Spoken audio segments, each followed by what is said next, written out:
I have the actual app open right now, so Hi, um, everybody. Welcome to our Monday Night D&D stream, A Company of Fools. Let's start off, of course, by saying thank you to Actherion for once again gifting 5 subs. Even though he has already told me he's going to do that whenever he shows up to one of our games to watch or play, it's always appreciated and never taken for granted. Chris, you are the absolute man. And without a doubt, fund the entirety of my ability to continue to run D&D. Oh God. Welcome everyone. Welcome. We got a nice 14 viewers in chat to start tonight off, and that is super exciting. I know a couple of the diplomacy players are in there watching your every move, so I will say this. Dippy players, if you are in chat and I tell you to GTFO, you better listen. But And Steven, go to hell.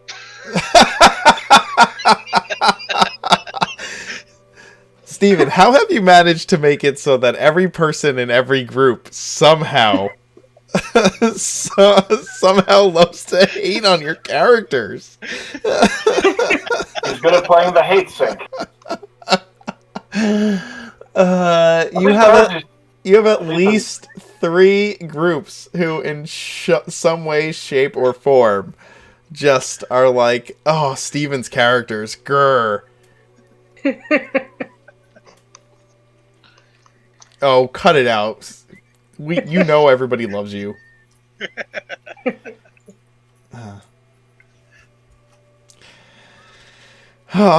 We got some things going on here. Let's talk about those. First of all, we are at 416 followers, which is fucking amazing, to be honest. We've been doing this thing for 6 months, and to have that many followers is just mind-blowing to me. But we are still trying to get to 500 followers, and when we do, I'm going to give away a D&D book. It's looking more and more likely that that book is going to be Tasha's Cauldron, which I will be happy to give away, and excited to probably be getting a physical copy for myself for Christmas. But yeah, I'm going to be sending one out. I'll be sending one out to one of you lucky viewers. And actually, I hit over 1,000 Twitter followers this week, and Farboco sent out an alternate cover copy of Rime of the Frost Maiden to one of my Twitter followers, which is super cool. The dude is a single dad of 4 and a teacher, and he totally deserves to get this win. And I'm really happy that we were able to send him something that he said really made his day, and he was totally unexpecting of it. And yeah, so that was super cool, and we wanna continue to give shit away. So get us to 500 followers, and we'll do that. There's a little panel down below. It's got a link in it that is tied to you, and you can rise up the leaderboard on that little panel for most referred viewers. So yeah, do that. It's super cool. Somebody try to knock Justin out. He's been at the top spot since we started that because he just shared it all over Reddit. So so yeah, try and knock him out of there. Let's see. What else we got going on? Oh, we're going to give away some dice. When we get to 50 subs, we'll give away some dice. We're at 10 right now. And if we hit that, we'll give away some dice, and then we'll reset it. And let's see how many sets of dice we can give away in a single month. That would be super exciting. Oh, thank you, Adam. That was I mean, it's puntastic, right? So yeah. I think that's all November 7th. Now that it's a month away. David, dude, thank you very much. That means we're at 15 subs for the month. Super cool. That is amazing. Man, thank you so much. What was I going to say? I lost my train of thought because I'm thanking people for gifting subs. It's super cool. November 7th. It's a month away. It is Extra Life's big day. It is a Saturday. And we will be playing a D&D game for charity. It is a one-shot that we will be running, in which 6 of the players who like to drive me up a fucking wall are all going to be playing 12th level bards, and I'm going to be running them through some kind of adventure where they completely ignore the adventure, most likely, and just continue to do things to make me slap myself in the forehead. Seduce every single NPC they come across. Hope so, because they're all going to be big, hairy, gross hill giants, probably. So they could seduce away. Yuck their yum. What's that? I said, don't yuck their yum.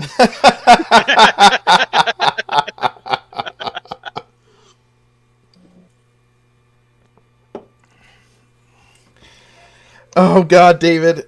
Why? Oh, stop. It's happening already, and we haven't even played. Jesus. Chris, do you really need a game to do that? Do you need a reason? You do that anyway. Oh my god. Alright. Let's introduce some characters and play some D&D. What do you say? Commander, would you like to get us started?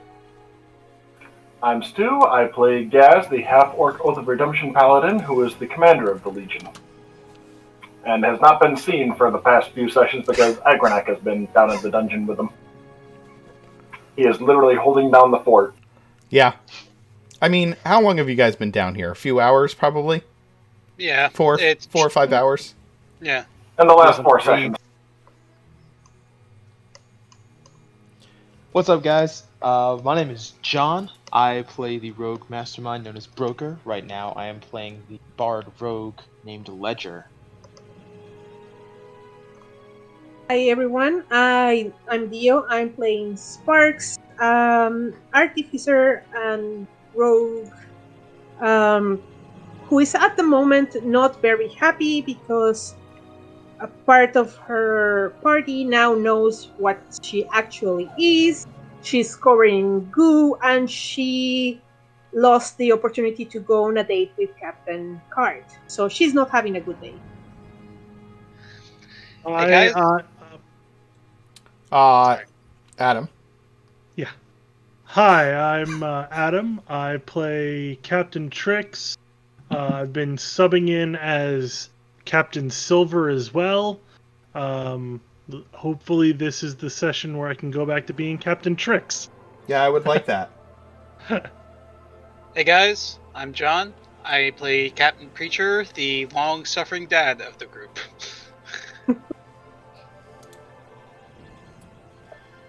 And I am the Mark Knight.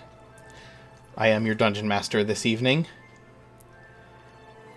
When we last left off, our away team, who have descended down into the archives of the Hall of Records, destroyed a bunch of spiders, giant spiders, a face spider and its children, in order to find the documents needed by an even worse insect and vermin that is plaguing the city of Grovair. So they have done. That's being too generous. And so you stand here with these documents. I have told you what those documents are.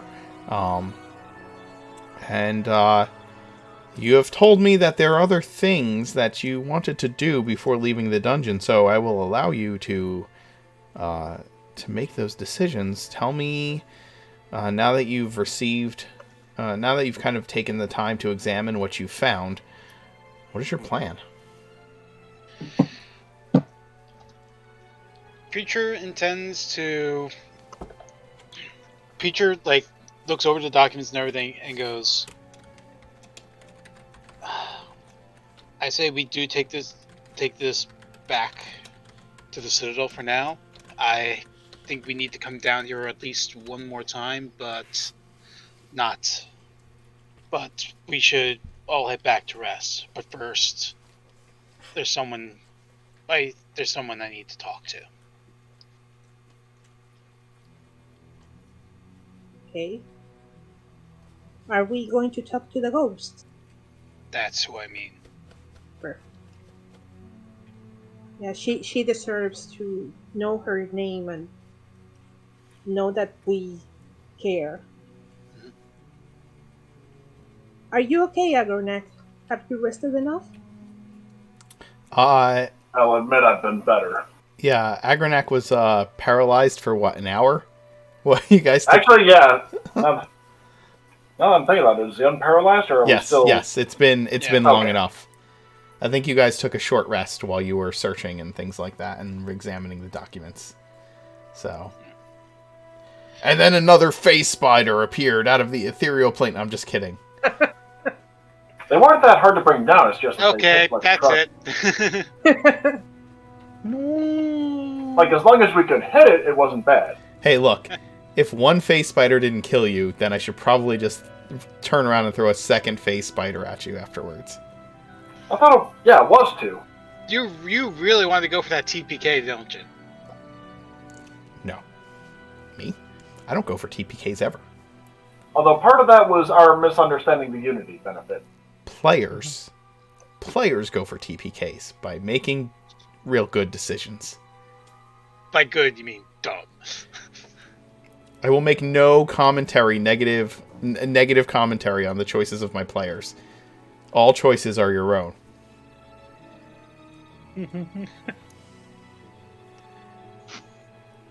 Steven goes for TPKs. Hashtag Weston for TPKs 2020. Anyway, continue. I'm sorry, I took away from your role playing. I'm sorry.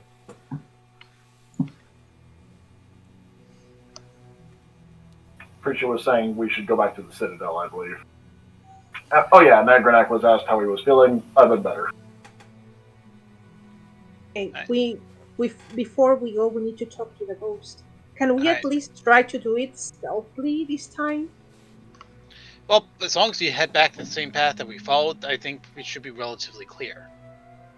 Ledger at this point will just perk up and say, "There's a ghost in there." Yes. She took possession of that one for a bit. Kind of points at Captain Sparks as he passes by. Without her, we wouldn't have even known where to look. We owe her this much at least. Well, okay then. See no problem with this. Okay. Are you making your way back Yes. We are. Yes. stealthily? Yeah. Through the same path we went before, yes. I'll, And be mindful over here. That's where the things were.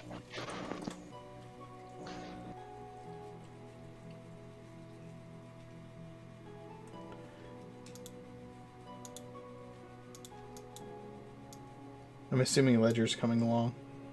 Yeah. I enjoy looking Holy at crap. what you can see from your perspective. Agronak will bring up the rear just in case. Preacher's getting way ahead of everybody. Hold on. Oh. Sorry.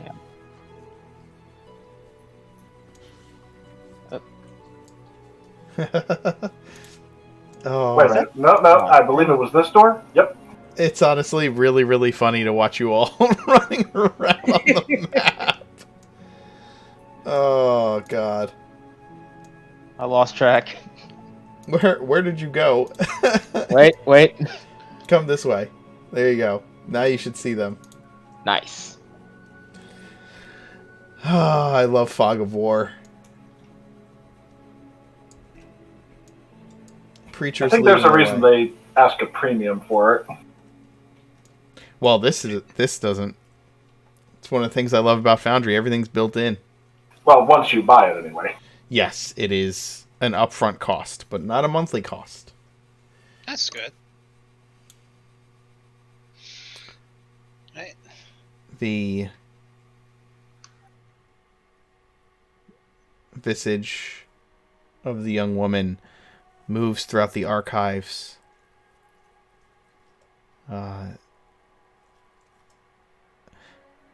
Just lightly looking over and brushing the various scrolls that are piled among the bones in this old crypt.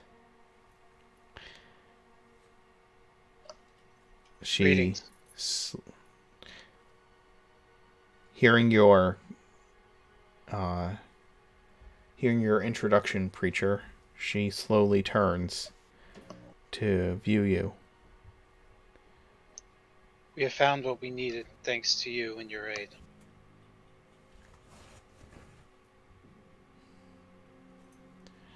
At first, her visage seems to not recognize who you are.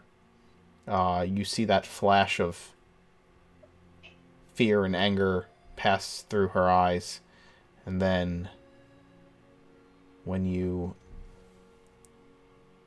speak of her aid, a flicker of emotion runs over her face, and she nods and says,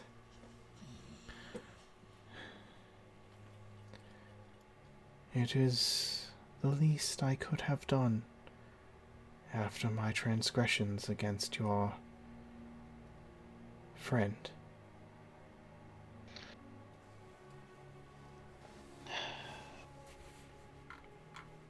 And thanks to your warnings, we managed to prevail against those creatures. I cannot give you the rest you seek this moment, but I will return to give it to you.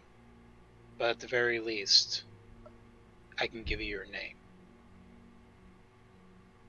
My name Is Gwendolyn Rendrain. She gets a faraway look, like she's looking through you.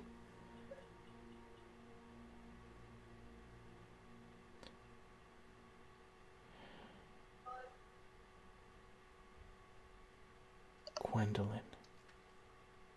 Yes. Yes. But not Rendrin, not in the end. No, in the end.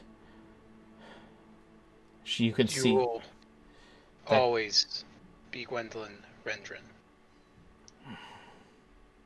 And I'm trying to roll persuasion. Go ahead. You see a fire enter her eyes, and her fists clench and unclench. They made me a Weston. He did those things. I died a Weston. She begins to hover off the floor, and a cold wind begins to pick up in the room as she Spirit. fills with anger. Spirit. You're no longer a Weston anymore. You are who you want to be now. They don't owe you anymore. And I will roll persuasion. What is Agranak saying? Much the same as Dio, or Sparks rather, but thank they God. hold no sway over you now. Nor should they. So basically just assisting on the persuasion. Okay. She looks down at you, Sparks, with just fiery, angry eyes, like a cold blue flame burning in them. I will look at her with compassion and just I know that they hurt you, and I'm sorry I cannot take that hurt away. We are going to return to try to find you peace, but right now the only thing that we can offer you is your name back. I'm sorry.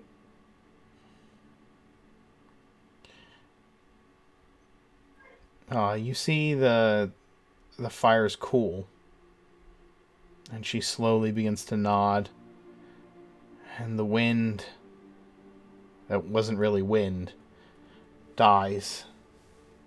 She floats down to the surface of the floor. I, Captain Preacher of the Phoenix Legion, swear this oath before you, Gwendolyn Renjane, and my god, Orad. I will give you the peace you seek. You have my word. She shakes her head. Sparks, when she made eye contact with you as you spoke those words, and you could see that they were reaching through her wrath, there was some shame in her eyes, recognition. And as Preacher, as you tell her those words, she turns and says, I will remain here to protect these things and to warn travelers of the dangers that are here.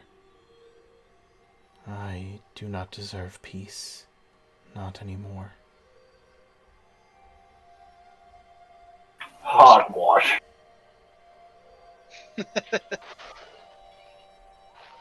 If the commander could forgive me and what I've done, you can be forgiven for what you've done.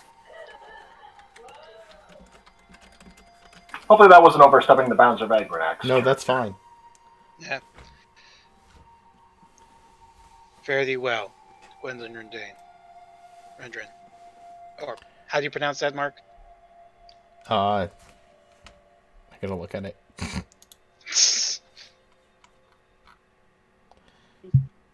Rendrin, yeah. Rendrin. Alright. Alright. And with that, just like move along before someone else says something. Wait. I will say wait, and I will take a little bit of parchment and ink, and I'm going to write a note that I will put on the wall where she usually roams around. That's going to say your name is Gwendolyn Rendrov. You own yourself. Don't forget your name, and just put it there so she can always remember. Okay. Awesome. Preacher nods with a small smile. Good thinking. Sparks, go ahead and get inspiration. And she kind of fades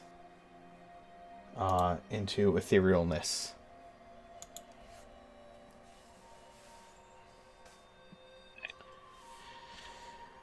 Now let's get back to the Citadel so I can rest up. Yes. Unless any of you would like to go back and rile up the spirit again. We've only done it twice now. Don't be a smartass, Silver.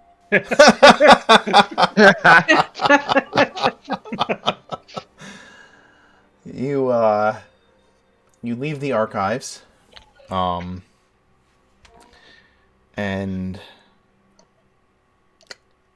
I should probably pull up the map of Grovair. For the first time in a month. We were thorough. Yeah. We did full clear the place, I'm certain, but No. And By here's the no thing. means. They'll probably lock the doors behind you, and things will start to get bad again. More than likely. Are we going to inform the guys on the desk about the ghost? Her name is Gwendolyn, and just that she can help out. I think we're not going to leave that to Preacher. Preacher's like, I tell them that she exists and tell her name, but tell them to avoid her as much as possible. Leave her in peace. Exactly. perhaps just tell them someone will be back to help deal with it. Yeah. Deal with the issue permanently, but for the time being, probably best to just avoid her. Ghosts don't have the best memory. That's exactly what Preacher's thinking.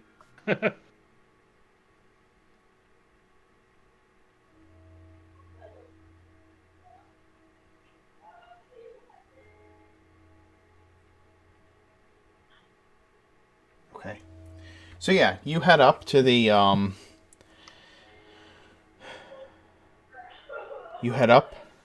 front desk of the archives. You inform them of their or of the front desk of the Hall of Records, and inform them of their unsolicited archivist who will be temporarily assisting them in the lower levels until such a time as she can be Laid to rest. exterminated via exorcism. Laid And to rest you, is much nicer. are you walking across town, or are you taking one of the teleportation circles? We're taking the teleportation circles. Yeah. Yeah. Okay. And as soon as we get back to the Citadel, I'm looking. I'll go to Sparks. Get everyone else. I think we need to talk. It's time we make some moves. Okay. Before that happens, well, give me 1 second.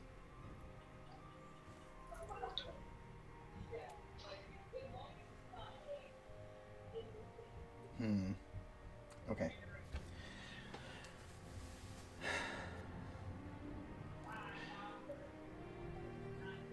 Okay, you get back to the Citadel. At this point, it would probably be, I'd say, early evening. Yeah, I was thinking like maybe 6-ish or so. Yeah. The men under Gaz's command are serving meals to the refugees. I'm sure Gaz is taking it amongst himself to also do so in order to share Sarenrae with those who have not heard her name. And Actually, probably be coordinating defenses. Okay. Oh, okay. So Gaz Trusting his soldiers to do the work of charity, but he doesn't act as commander at this point. Yeah. There are also some of the refugees who are getting strong enough to help with caring for themselves as time continues to pass. I think Trix's cadre of freshly made warlock and minions are probably doing what Trix did for them, and continuing to spread the power of the Dreamer amongst amongst those refugees who seem most wanton for revenge or power, and to no longer remain helpless. Slowly, perhaps they will bring others to his cause.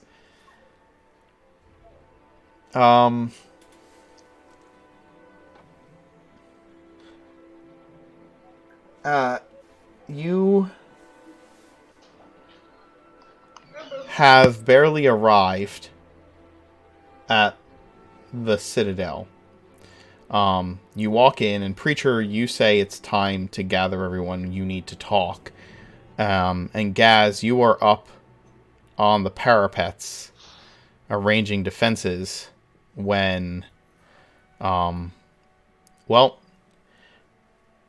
why don't you hop on camera there and describe how you come up to the front gates? I'm gonna have to fix the cameras, but you can go ahead and do that. Just so you know, there are some of the noble houses in the chat, so if you feel that you are going to be sharing sensitive information, I will tell them to get out. Mark. I think there's only 2 houses that aren't allowed to be participating. So do you want me to tell Weston to get the hell out of the chat? And I think Keaton too, if I'm not mistaken. Keaton's not in there. Okay. Give me 1 second. I just got my dinner. I got to make sure everything's here before. Okay. Well, that's fine. I'm gonna add a camera here. Quick question. Yeah. Which house is he in charge of? Foster. No. Oh. No, not Foster. Sorry, Andros. Andros.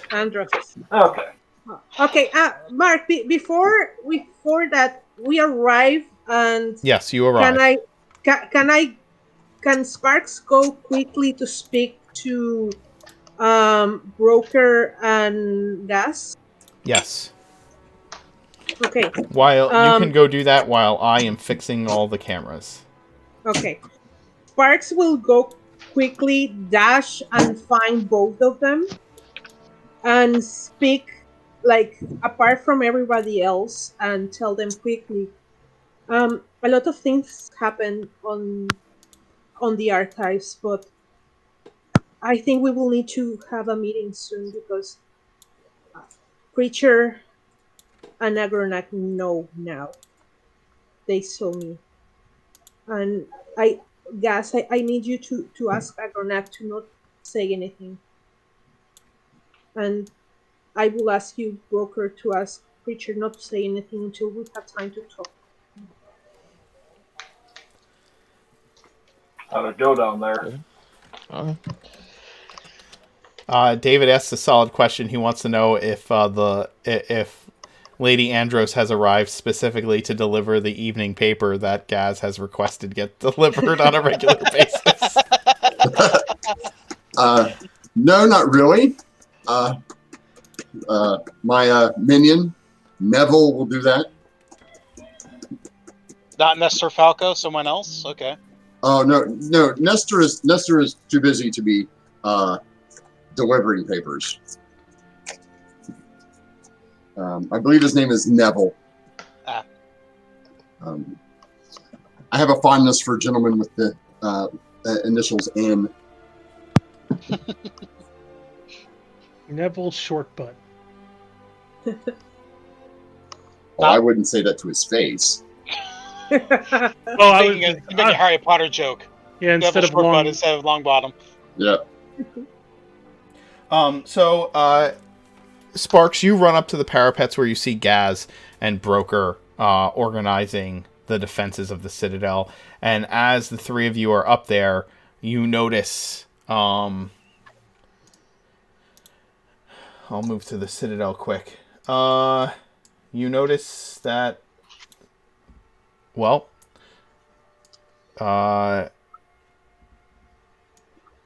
Well, Rick, tell me what they see coming along the gangplank up to the Citadel. They see Nestor escorting a smaller female in a cloak, not unlike what Sparks is wearing. Her face is covered, and they arrive at the gate. Okay. I'm assuming a guard at the gate would be like, who approaches? Yeah. Yep, absolutely. You are Are the gates to the Citadel closed, Gaz? No. Okay. The gates are open, but several members of the Legion stand guard there, and they stop you and Nestor, and ask what your business. I look up. Can I see on the parapets? Can I see Gaz and Sparks up there? You probably see me first, as I'm still down the courtyard, like taking stock. Oh, well, I'll pull my hood back a little bit. Tell Commander Gaz that Lady Andros is here to speak with him.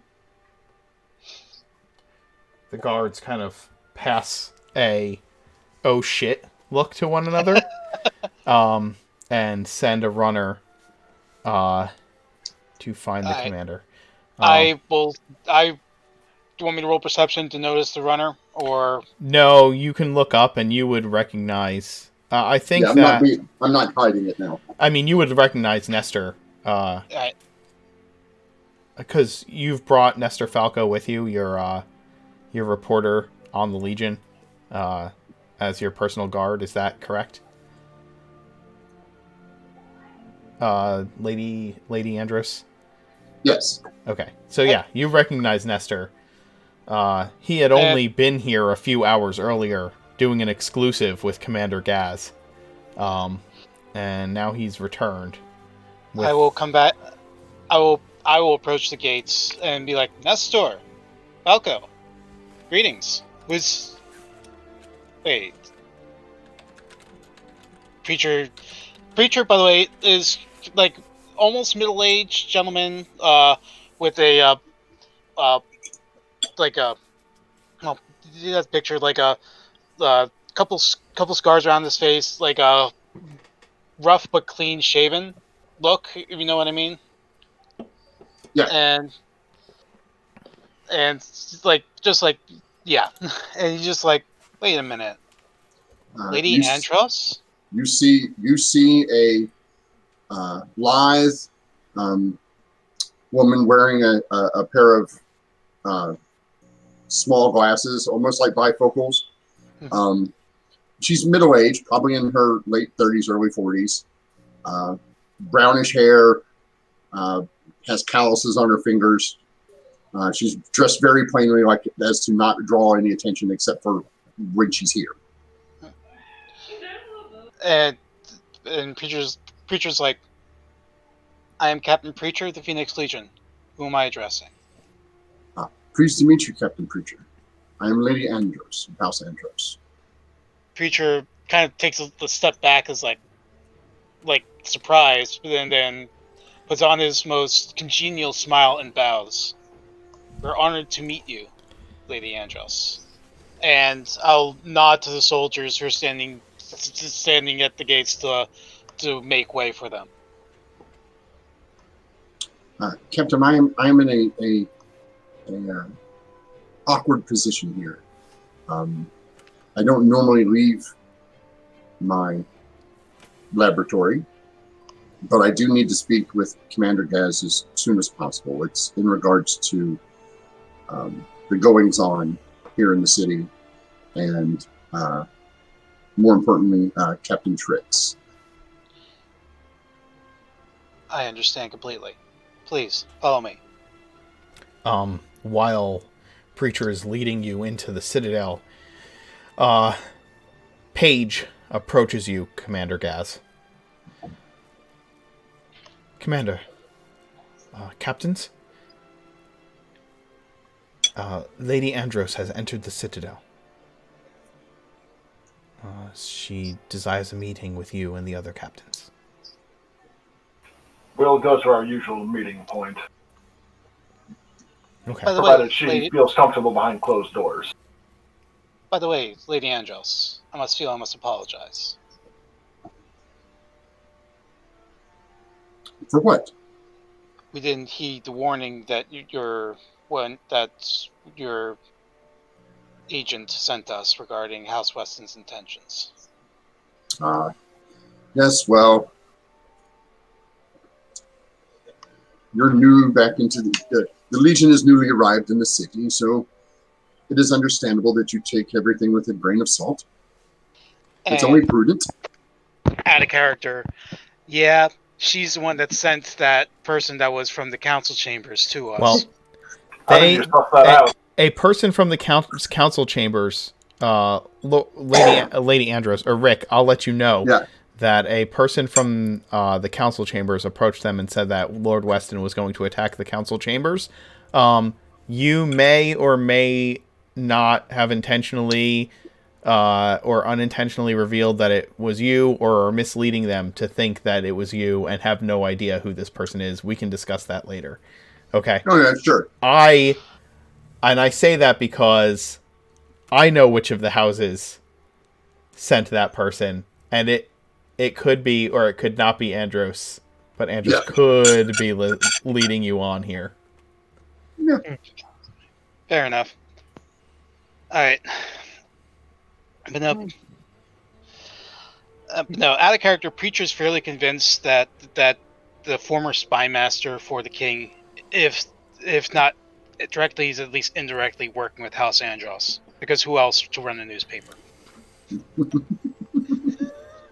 I know the truth of that answer as well, and I'll just leave that to myself. So we'll head to the usual meeting room. Yeah. You guys at this point have had time to set up a meeting room where you can keep it behind closed doors, and Gaz has like a little closet of an office for being the commander, which is where he met with Nestor previously. And you insight check is what, the Leroy Jenkins of this party? Is that like you just charge into battle shouting insight check? Is that what happens? Well, you're not wrong, Jesus. Mark. You're not wrong. Mark, just tell me when I need to roll, because Sparks is going to be insight checking everything. What's your Just tell passive me when insight to again? roll. 20. Okay, great. Expertise. It's like trying to lie in a zone of truth at all times. And incidentally, the cannons have been handed over to Weston at this point, right? Did you agree to hand them over? Because I don't know if it's happened yet. It's the same. This is. I think this is literally the same day, Same day. that you met with Lord Weston. Everything is happening the same day. Like, The thing is, they've been gone for 3 hours or so, and Weston was very adamant about these will be returned to us, or you will not be getting tricks back. So Sure. Probably. I don't think it's very easy though to return eight cannons. Yeah, they've probably been taken off the mount sort of thing and prepared for transport, but still have not been transported as yet. Rogue's gonna rogue. Absolutely, David. So yeah, this is like poor Adam hasn't played his own character in like a month, and yet in game time, it's literally been not even a full day. That's okay. I have not sought vengeance in any way. Shall I describe my junior captain to you, Mark? Yeah, absolutely. Is this one of your lieutenants? This is Dreamer, right? Your lieutenant? No. I was originally going to use a character called Calm, and then yesterday decided to throw an audible at the last minute. And decided that what Trix would want is somebody who would handle all of the mundanity, like training troops and things like that, so he wouldn't have to do it. Gotcha. Oh, then his name is Smith. What's your lieutenant's name? Smith. He's Master Smith's cousin. Oh God. My legion recruit, his name is Pride. And it bothers him greatly not to go by his full name. Which is... Hence the name. Mikal Lendell of Ravenreach. Interesting. You did, didn't you? Yes. Oh my god, that's amazing. Context, Quick please? explanation for those of us who don't get it. I played a paladin who was lawful good, but also an asshole once in one of Mark's games. Yeah, wasn't he from And Grovair in that game? He sure was. You've decided he's from Ravenreach now, huh? Yeah, I want him to be set far enough away that it's not a thing where he can claim nobility here. Understood. But he is from a lesser noble house there. All right. So he would be a lieutenant, though, not a captain. Yeah. So... But he is the second in command to Trix as far as Trix is... Understood. That's fair. So, Lady Andros, you are led into a very modest meeting room. It is essentially like a beat-up table and whatever chairs they could find throughout the Citadel set at it. I find the sturdiest chair, not the most comfortable, but the one that looks the most well-built. Okay. Excellent. And Nestor will stand guard at the door. Would you want him in or out of this meeting? Out. Okay, then he will stand outside the door to That protect way he the door. can't that way he can't testify to anything later. Commander Gaz, who are you allowing into this meeting? All of the, actually, probably, like, since it's just her, maybe just Broker. And, well, no, Sparks as well, I think. Preacher, unless Preacher, thing is, he also described it as being something of a closet sort of thing, so, very small, cramped quarters to begin with. No, this is, you have, like, a meeting room for, like, Okay. command meetings, but set up, but then you would also have an office for yourself. Gotcha. Actually, at this point, you can You would set probably up... go for the meeting room. You can probably Okay. set up the level below this, as your men are like cleaning it up and renovating it. Now that Yeah. it's no longer desecrated, you can probably start setting up those rooms as like your office and a meeting room and things like that because you have plenty of space down below. Yeah, the meeting room then, and all of the command staff there. Okay. So, again, Captain, Stone, I don't think that, Yeah, the new guy would not be allowed. I don't think she would even be a captain yet because you immediately put her on leave, right? Broker. Oh, Rock? Yes, Rocks. Broker, Sparks, Preacher, Silver, would all be present. Do you want do you want Trix's second in command there since Trix is in jail? May as well, yeah. Okay. So then, Pride would be acting captain in Trix's stead. Question is Pride also part of Trix cult? No. He's just part of the Legion staff. Yeah. Pride, he would... I don't know what god he worships yet, but it's not one... It's one that's lawful good. He's actually a lawful good character. Yeah, he is like the opposite of Trix. Yes. Alright. So, as everyone gets settled in, like, Preacher just kind of, like, again, clasps his hands.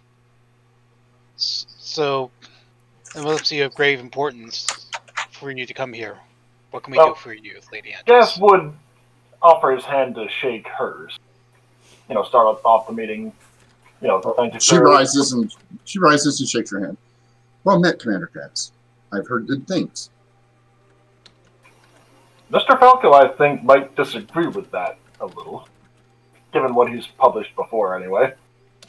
Kind of like a teasing smile sort of thing.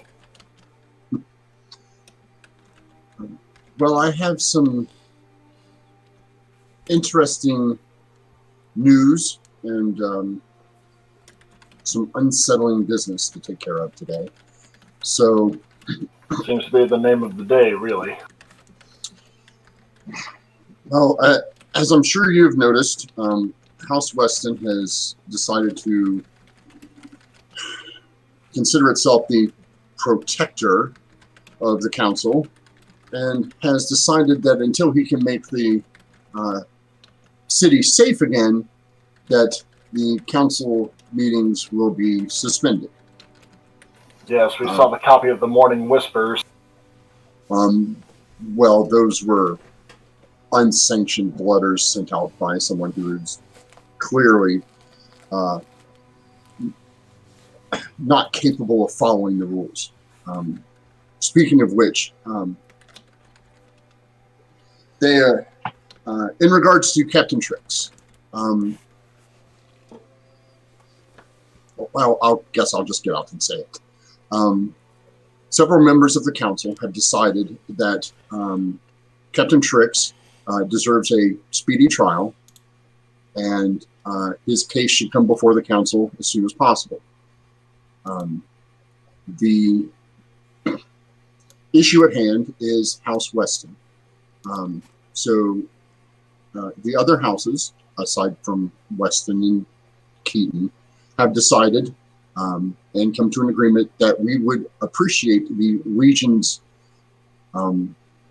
gracious hospitality in holding our council meetings here until further notice. Yes, Lady Carmichael said something to that effect. I kind of just glanced at Preacher knowing, and I have tentatively agreed. It was pending the approval of the other council members, but it seems that the council members are in agreement on this. Even if Weston chose not to agree, he would still face the pressure of everyone else being there, and he wouldn't want to be left out. House Weston is being excluded from the council meetings because of his attempted coup. Until such time as he withdraws from the council chambers themselves, I presume. No. That is, we are going to be on the docket for the council meeting. We'll be restoring the Phoenix Legion to its rightful place as protectors of the crown here in Grover and keepers of the peace. You will be granted complete and total autonomy here inside the Citadel. We wish to keep we will wish to hold the Citadel as our council chambers until such time as House Weston is removed and Captain Trix is returned to you. I believe, out of character, kind of above game, Rick, I believe that that whether or not Weston is allowed to rejoin the council meetings is going to be based on the council's decision. Is that a discussion with the council? I think that was that's on the docket of what we were going to do. I just didn't know if you would I don't know if you were going to tell the Legion that, but to address, I wanted to make sure that I understood before. Yes. Okay, thank you. Yes. No, out of character, we are going to be entirely forthright with the Legion about what is going on, so as to not confuse them. Okay. So when you ask Commander Gaz if Weston would be able to rejoin the council meetings once he vacates the council chambers, I believe that the answer would be that decision will be made by the council. Yes, and it's that on decision the is going to. Yeah, that decision will be made by the council. It is on the docket for our first meeting. The very first order of business will be to, like we have said, restore the Phoenix Legion to its rightful place as the protectors of Grover and the Crown, and judge Captain Trix on whether or not he violated any laws. It is my firm belief that he did not, unless Weston has decided to make the docks part of the sea, which aren't. They're quite literally part of the city. The technicality invoked was that they had pulled away from the docks. It Yeah. doesn't matter until he reaches open sea. He's still under the council's governance. So if he had pulled away from the city and past Benton's zone of control, Then he could have made such an argument. Then he could have. But Because he is not outside the bay into open waters, he is not legally allowed to confine Captain Trix in any way, shape, or form. Captain Trix was given permission, and the Legion was given permission to use magic within the city by House Magic. Nolan. Yes, magic within by House Rowan, which is the preeminent law on magic in the city. What the Minister of Magic says goes. understood. And House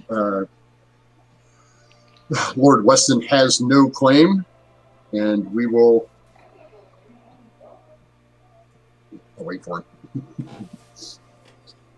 House Weston has no claim, and it is our belief that he acted out of bounds and will be reprimanded for it, and Captain Trix will be returned to you as soon as possible. If So I may, Lady Andros, Yes.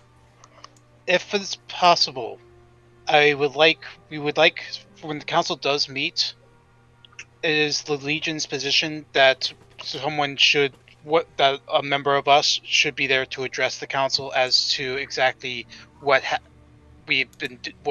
transpired since the Legion has left into the desert. We believe it's our duty to inform the council of the Legion's activities and its future goals.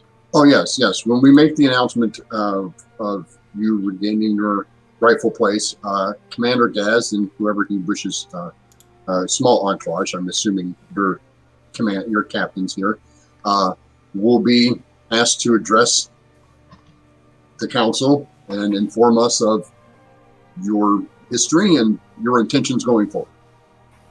Likely Captain Sparks, as the three of us were the ones present. So myself, Sparks, and Trix.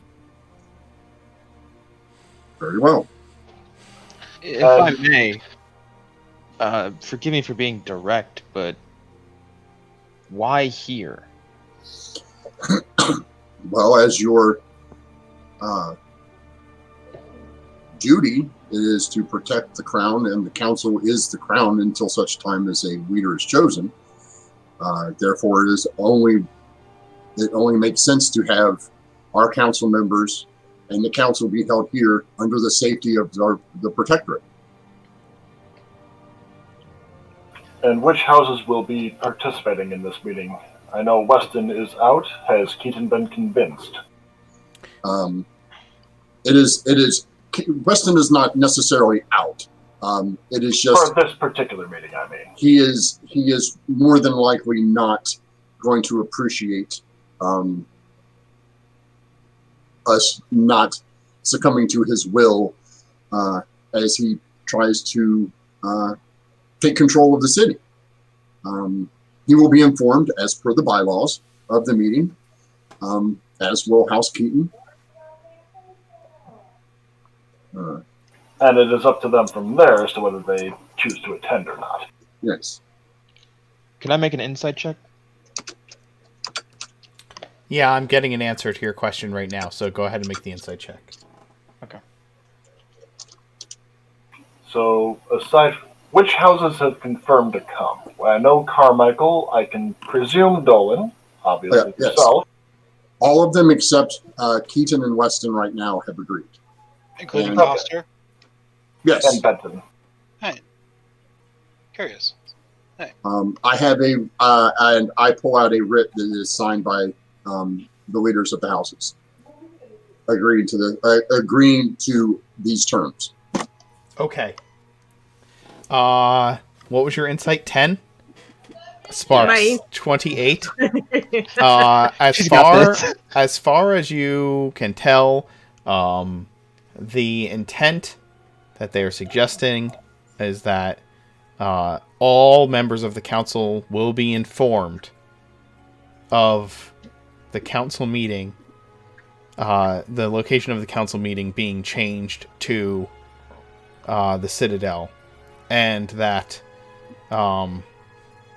it will remain at the same date of the original council meeting. That the council meetings will not be suspended. Okay, so they are going to be informed. They're not. They haven't reached an agreement yet. There are members of the council who are all in agreement that the meeting should be moved. There is a majority of the houses that have agreed that the meeting will take place and be moved to the Citadel if the Legion allows it to have the meeting of the council, and Weston and Keaton will be informed that it will continue to take place. So that is basically the read you're getting. Yes. Okay. As per the bylaws. Yeah. They have to be told. They have to be told. What's that? No, sorry, go ahead. No, go ahead. So just so I'm clear, everyone except for Weston and Keaton have agreed. Correct. Yeah. Okay. Yes, and I have in front of you an actual writ with our names, and there's an actual piece of form that's been printed out, that has been signed. I'll say this, with a 28 insight, it sounds a whole lot like the other council members got together and decided that this is the action that is going to be taken, and then they will let the other two houses that have taken aggressive action know that that is what they are doing. Okay. Makes sense.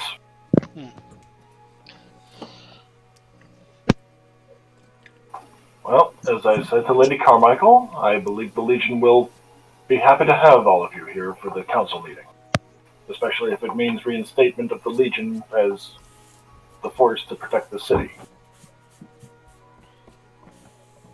Oh, as I've stated, it's all agreed.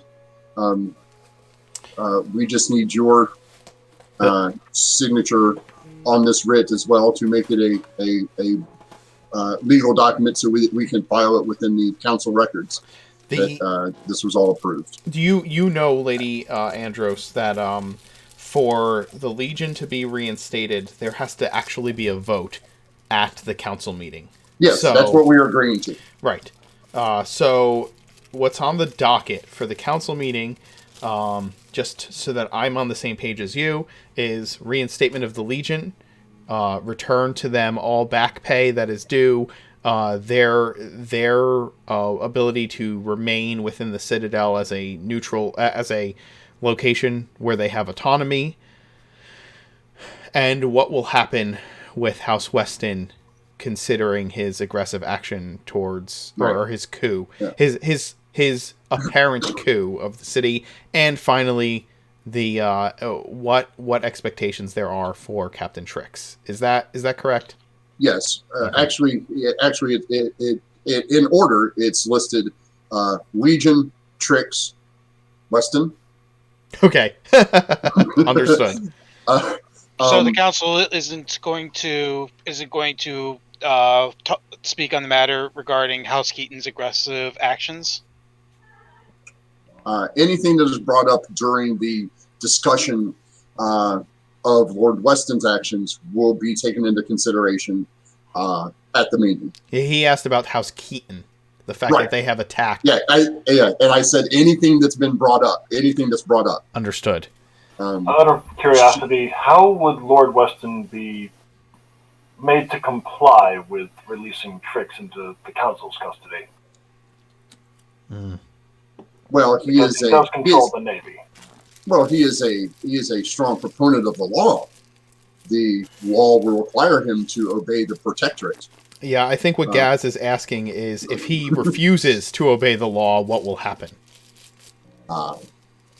Well, that will have to be decided by the council. Personally, sanctions, removal of rank, removal of the house.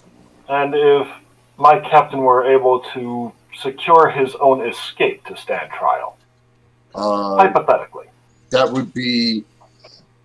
Creature gives a very sly but very telling smirk and a wink at Gaz. He would Well, naturally. It will be responded upon Weston and the council to have Captain Trix there. We could send someone to retrieve him, or he could show up in your custody. I have no issue with any of that, as long as he is present for his trial. That's all that's required is his presence. Understood and much appreciated. As far as returning the Legion, I want to make it very clear. We are not just returning you to your original standing. We are elevating you to the protectors of Grover. You will be the preeminent enforcement of the Crown's will here in the city. You're placing an awful lot of trust into a relatively unknown entity, Lady Andros. You're certain? You have done what your king asked you to do. You survived. You returned as you were supposed to, and have received a less than warm welcome in a city that should be entirely grateful for your actions. Insight. Go ahead. Yep. Yeah.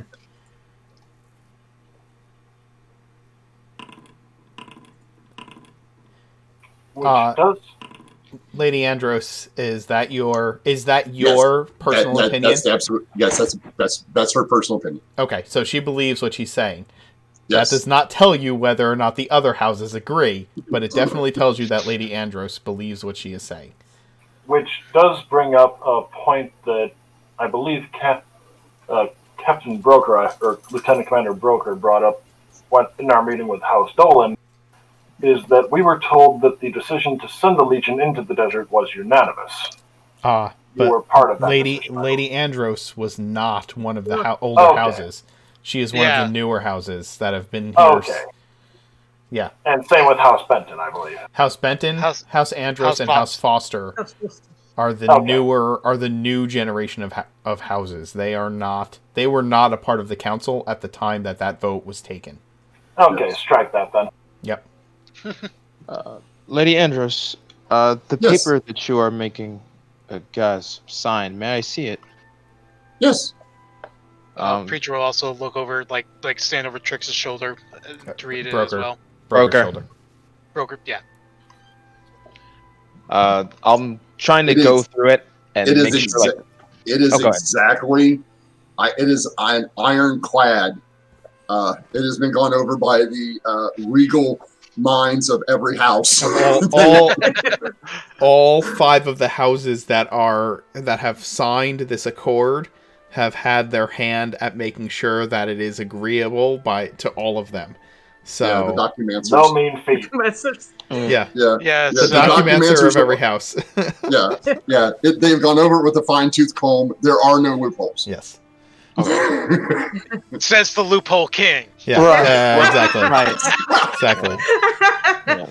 If anybody would know, it'd be this one. I mean, if there were some typesetting mistakes when it was printed, I don't know. Comma being moved, maybe a period added here or there. I don't know, 5,000 gold, just 5 gold. I don't know. Yeah, just you were going to get all of your. It does say that you're going to get all of your back pay. In addition, other items may be included. Captain Silver will kind of. It's been quietly smirking, listening to all of this, and the tiefling kind of speaks up finally and says, all of these things are on the agenda, are on the docket for discussion, and have been signed off on by the council members you have here. But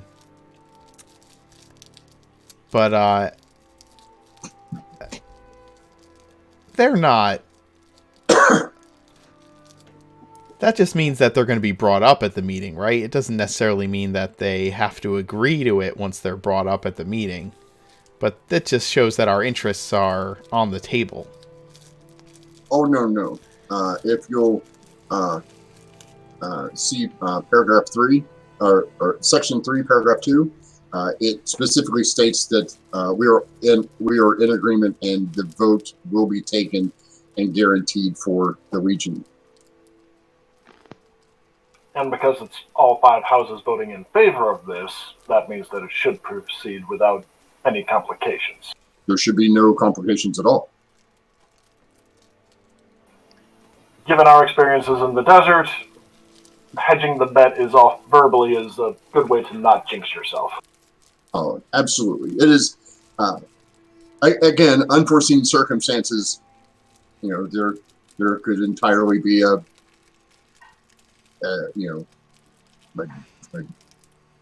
We may wish to, yeah. Yes. as a suggestion, Well, yeah, I mean, if they're hosting it, David, yeah, if they're hosting it, they're feeding us. Like that's going to happen. Gaz, go ahead. You were saying.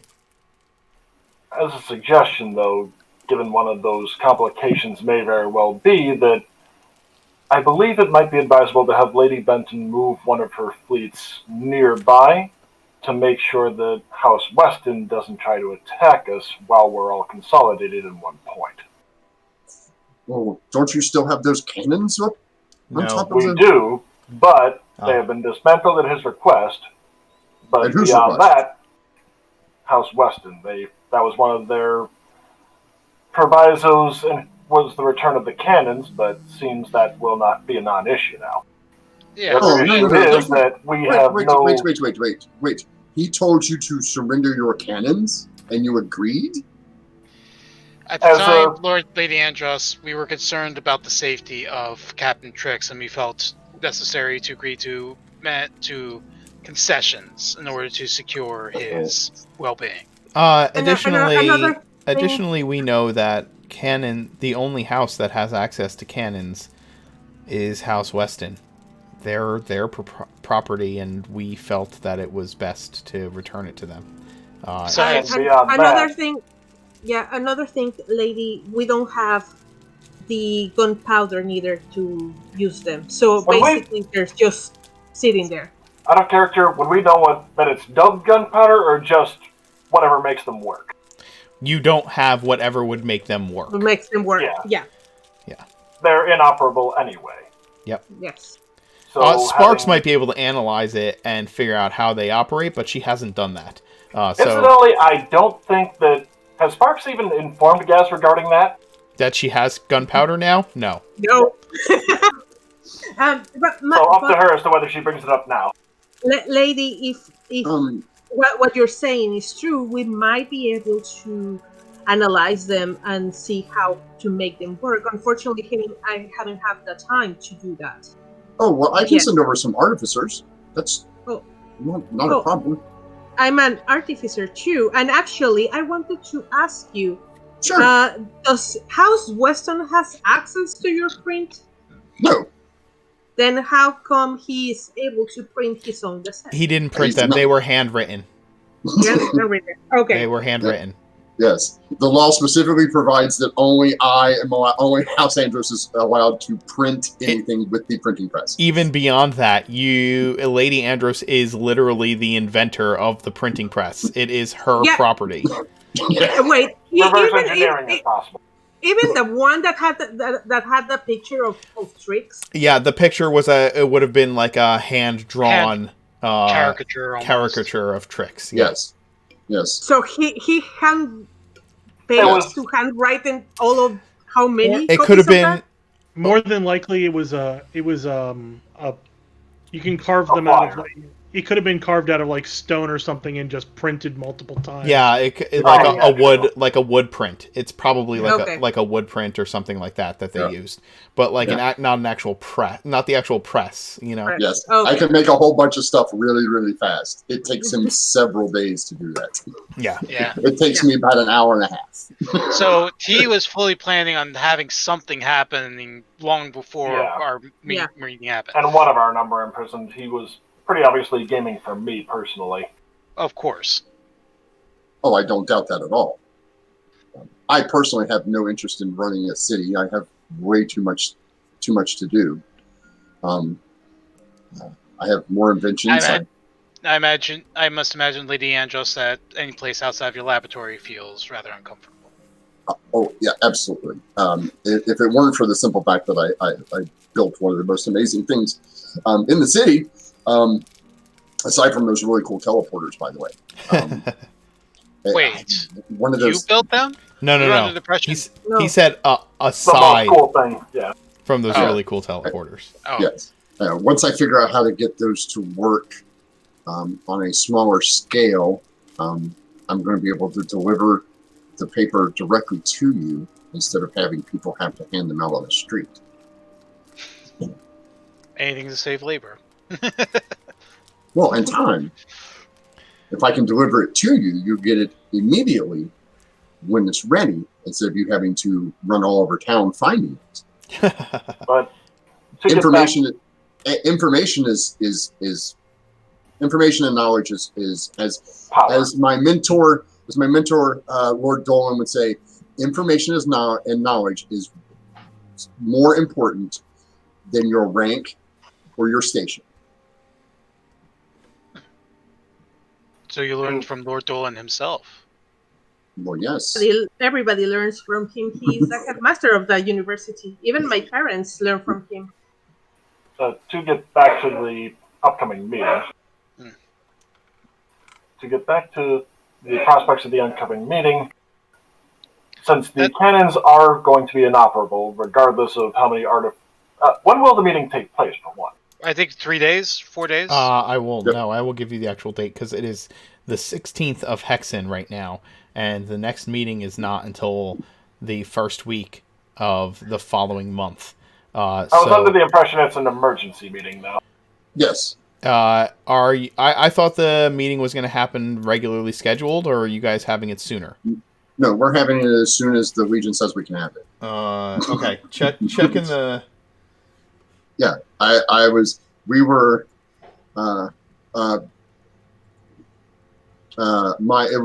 it's out of character. Is my understanding that we did not want Captain Trix to be imprisoned any longer than he had to, and that this was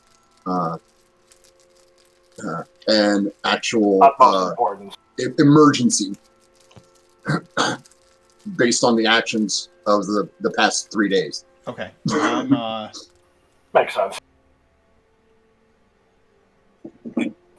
But in light of the situation with the cannons, presuming that we aren't able to get them operational by the time of the meeting, having one of Lady Benton's fleets in position to defend would be advisable. Otherwise, Lord Weston may very well take it upon himself to strike while the iron is hot, so to speak. And decapitate the leadership of the rest of the houses, letting him control the city. Exactly.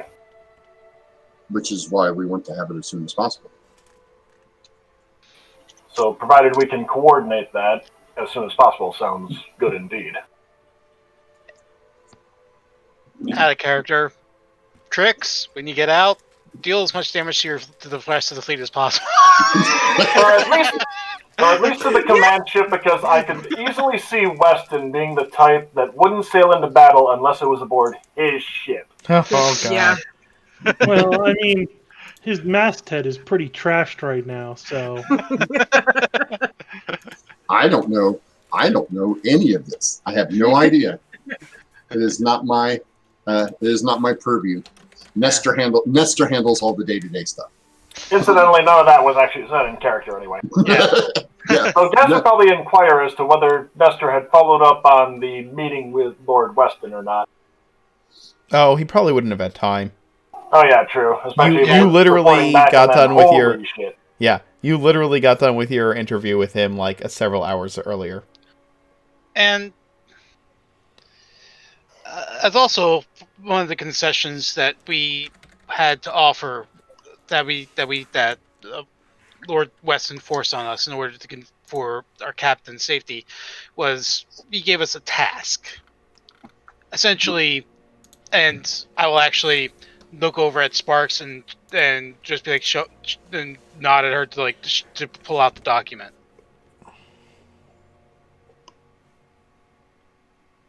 Sparks? Sparks is deciding whether she's going to pull out the document or not. Yes, Sparks is deciding. Well, lady, as you know, most of the old houses have been intermingled with one another and probably with even more noble houses before. So basically, what Lord Weston wanted us to do is to find a document that, quote unquote, secure him a right to the throne. Ah, But at the same time, all the other houses might have the exact same claim. It's been thousands of years, so oh yes, basically, it's terribly convoluted. yeah. My own scribes have looked into that for years. Have you ever tried to catch a single ant and then follow it back into the hive? No. That's what that task is like. But I feel it's necessary that we form you in this, just so you and the rest of the houses can prepare for the event that is something eventually that Lord Weston will proclaim. Oh, he can proclaim it all he wants. That's the kind of thing that the council can keep on the docket for, I don't know, 20, 30 years, verifying all of the sources. Suffice to say, I'm assuming Lord Weston is not well liked among the council members then. Well, when you start moving troops into the one other place other than my laboratory and the press that I go, aka the council chambers, and then start moving troops around and causing chaos in the city, well, there's That's just no not use for turning that. your allies. Production goes down. The citizens aren't happy. That's Incredibly inefficient. Yes, incredibly inefficient. I mean, what possible motive except there's no reason except he wants power. It's insane. Personally, and I'll be quite honest with you, I believe that the time of the crown and the noble houses is coming to a close. I personally would be much more suffice with a council of based on meritocracy, people who can and do things that benefit the society here in Grover should be the ones making the decisions for the people, not some old curmudgeon that is only in charge because his great-great-grandfather managed to not get himself killed in a war. I understand fully, but in times of crisis, a strong, centralized, focused government is able to respond to an external threat much better than one that's prone to debate and infighting. Well, we won't have to worry about that once the Legion takes control of the safety. You are more than capable of taking care of this city and the things that endanger it. Your history itself is, a testament to that. As Preacher said that, he kind of looks over at Gaz and just raised like a curious eyebrow, as in, maybe. Should we? Broker. Yes. When Lady Benton starts talking about having a council of movers and shakers be the ones that make a decision make the decisions for the benefit of the city as opposed to having a king on the throne. What's going on in your head, and what is the expression on your face? A part of me is like, I feel like I've said this before. That's why I asked. And I'm like, yeah, I can get behind this. And another part of me is just like, I feel like I've also heard this before. I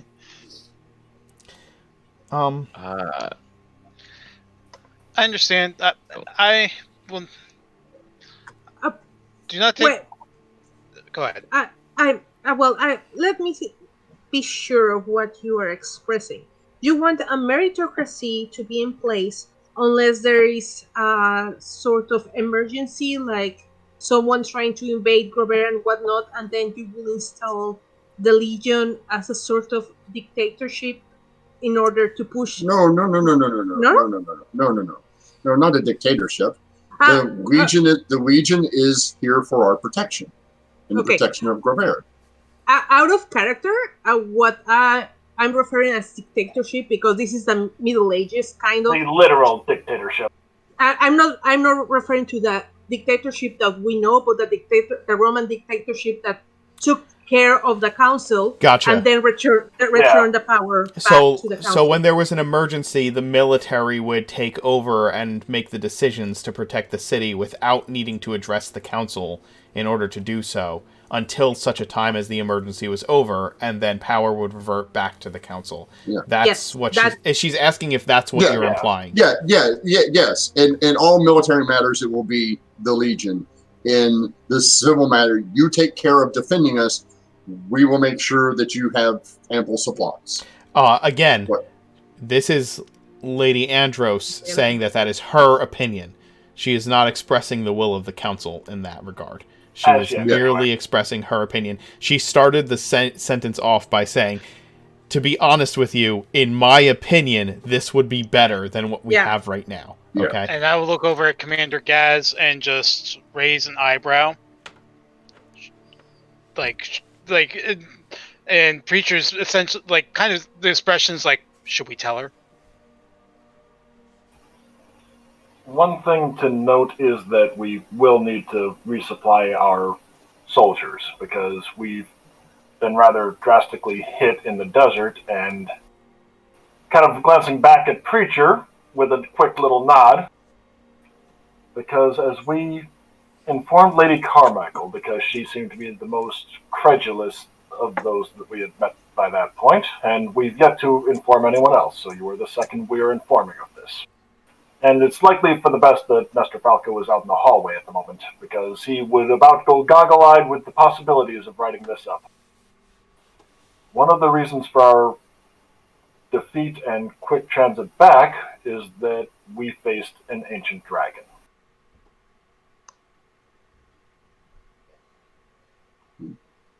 There's a unsuccessful hidden expression of surprise on her face. Yeah, that was much like Lady Carmichael's reaction as well. And you can talk to my bodyguard Agranak. He actually was one of the enemy war chiefs who has since come around since we captured him on the way out. Out of character, Mark, can you again remind me those the bottom two, 35 and 34, what those are? On the map? Yeah. The 35 is hold on, I gotta pull it up. Looks like maybe textiles? Yeah, they are textiles. I have these specific ones in my notes. Give me one moment. Mark, as they go to reveal that, I'm going to have Pride walk over and just start kind of banging on the door with his elbow while looking at them. I'm assuming like a soft bang, not like pounding on the door. Oh, no, loud enough that, say, Nestor Falco on the other side can't hear anything if he had his ear up to the door. Ah, gotcha.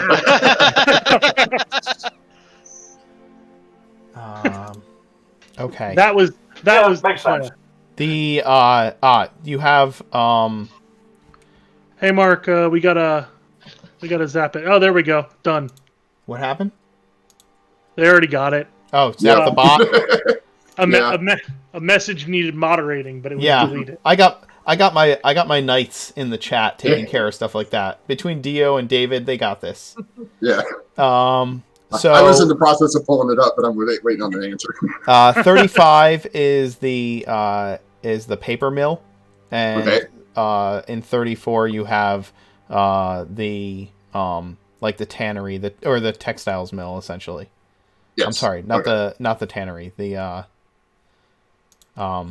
the foundry, isn't it? It's the textiles mill.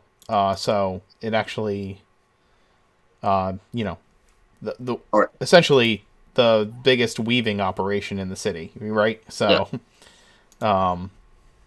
yeah. So,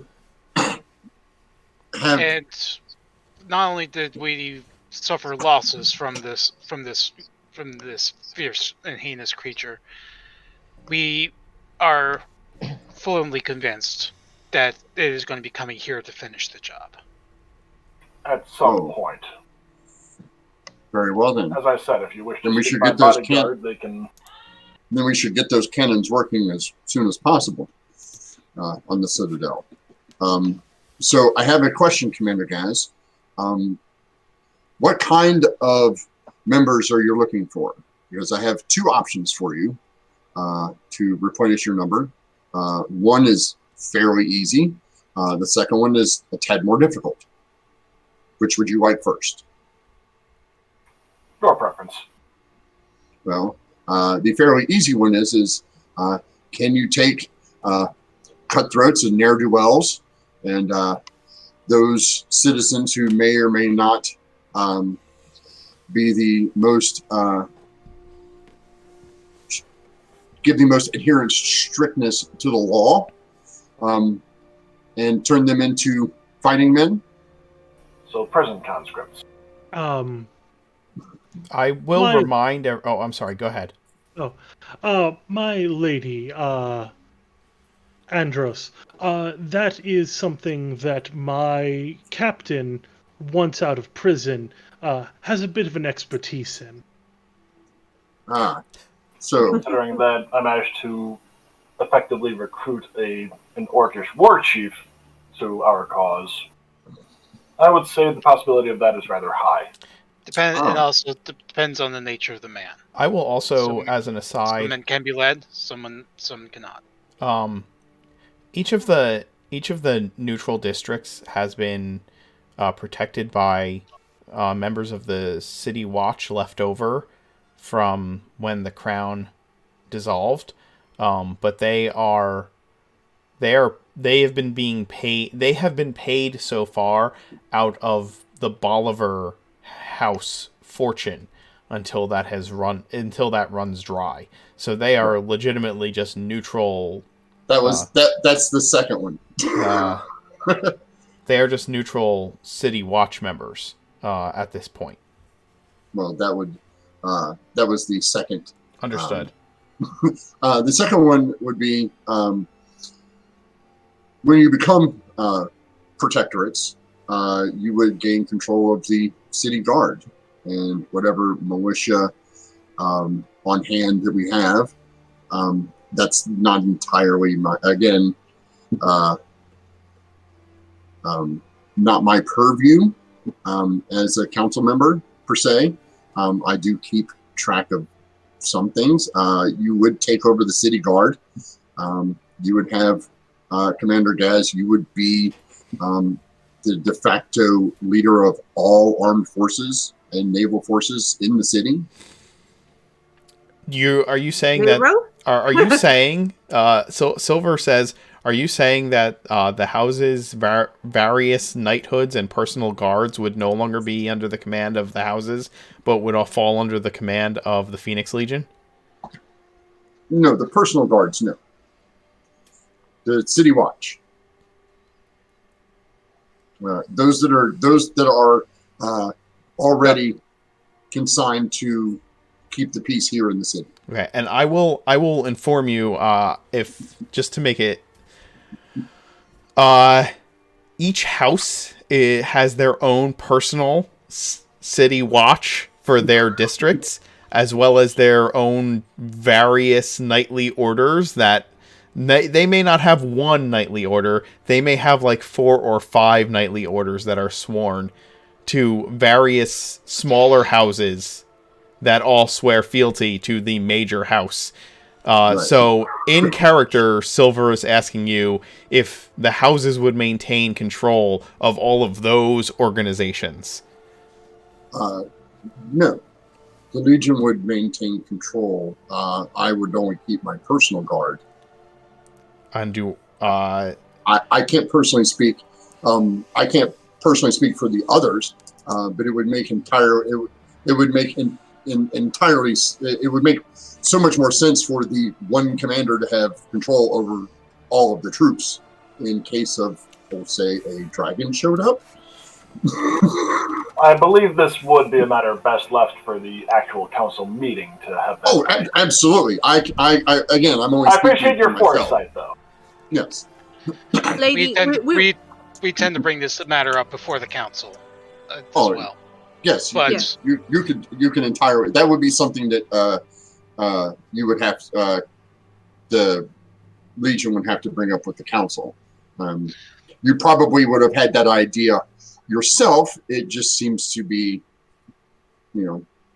just trying to help.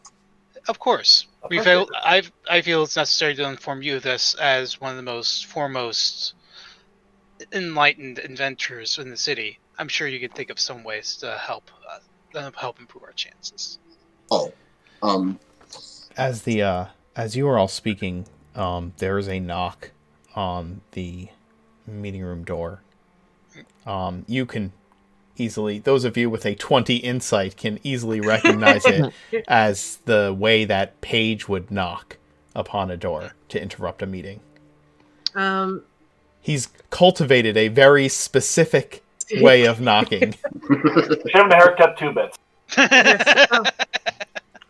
Someone had to come up with it. Yes, I think Paige wants to talk to us, Commander. Do I let him in? By all means. Actually, I'd motion to Pride to open the door since he's right next to it anyway. Yes. I'll kind of open the door and does it open inward or outward? Let's say I'd assume inward. Yeah, Yeah. inward. Okay, then he stands off to the side till he sees Paige come through and then starts closing it again. Yeah, Paige enters. I feel like Agranac would be outside the door too, keeping a close watch on Falco the whole time. Actually, he'd probably be resting up after that. Oh yeah, that's true. That's absolutely true. Actually, it might be Urag sitting outside, though.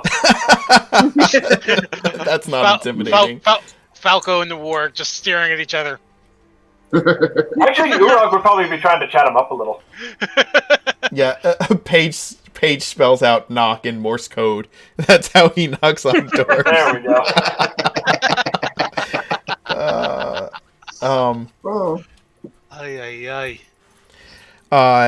Paige enters the chambers and says, Commander, Captains, there is a matter of pressing import that you should address immediately, that we have been made abreast of. I hate to interrupt this important meeting, but I feel that you would be this would be high on your priority list to address. Very well, Paige. Lady Andros, apologies for cutting the meeting short. Wait.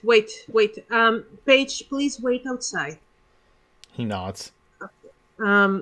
Once he's out and we close the door, I will turn to Lady Andros and said, "My lady, the information that we gave you about what we found in the desert, we ask you to keep it under wraps until we are able to address the council entirely." She looks at you quizzically and says, "What information about the desert?" Perfect. My only Precise. That kind of smiles knowingly, yeah. My only concern is that when this information gets out once we have the meeting, is that Lord Weston might try to use this in his favor, as in, see, this is why you need me as the military force. Oh, no. I have no idea what happened to you until Commander Gaz submits his official report to the council. Fair enough. Understood. And besides, but- if Lord Weston decides to really press forward with his reputation as a military commander, I'd be more than happy to let both you and all of Grovair know the truth of what happened in the massacre of Skull Valley. Oh, that's. While I would love to hear that story myself, for practical purposes only, of course. Of course. Commander Gaz, I will need your signature on this so I can return to the other council members. He'll sign, and incidentally, I think either Lieutenant Commander Broker or Captain Sparks might be interested in learning more regarding your creations. They seem to have brightened up quite considerably when you mentioned them. Oh, absolutely. You're more than welcome to come by the shop and have Nestor bring you over. And yes, most assuredly, I would love to show you my shop. Very few people come in and can understand it, so I'm hoping that Lord Dolan doesn't come over as often as he used to. I'll admit I'm interested myself, but I have a feeling my plate is about to get considerably fuller. Commander Gaz, you receive a telepathic message from Urag. Yep. Urag says, she says to you, Paige says to follow me, and he will lead your guest out through a way that things will not be seen by them. And it seems part of the issue is we might have unexpected visitors. So if you will follow Paige, he'll be able to show you a way out that will keep your presence here concealed. Nestor and I will. Thank you. Again, thank you. She takes this sheet. She takes it in one hand. She puts her hand on it. She pulls out a piece of parchment. She casts a little spell. It makes a duplicate on it. She slides you the duplicate for your records, sir. Better than carbon paper. Right. In second edition, we had that spell. It's called copy. It was the greatest thing ever. So she rolls up the original, tucks it into her coat, bows her head, and exits with Nestor. Right. So Nestor, Paige. when you exit Lady Andros, Paige, the gentleman who had come into the room and addressed the commander, politely says, "My lady, if you would care to follow me this way, I will lead you to the gates, and I'll give you a small tour of the inner walls of our facility, and the restorations that we're making." And he takes you through the interior walls of the Citadel to the gate. And one of the things greeting you when you leave is Urag, who is Gazragar Summonmount, who is a ward. Yes. Commander, as you exit the room, you and the captains do, Urag shoots you that look that tells you something important is going on. That look that she has when there is blood in the air. Let's double time it.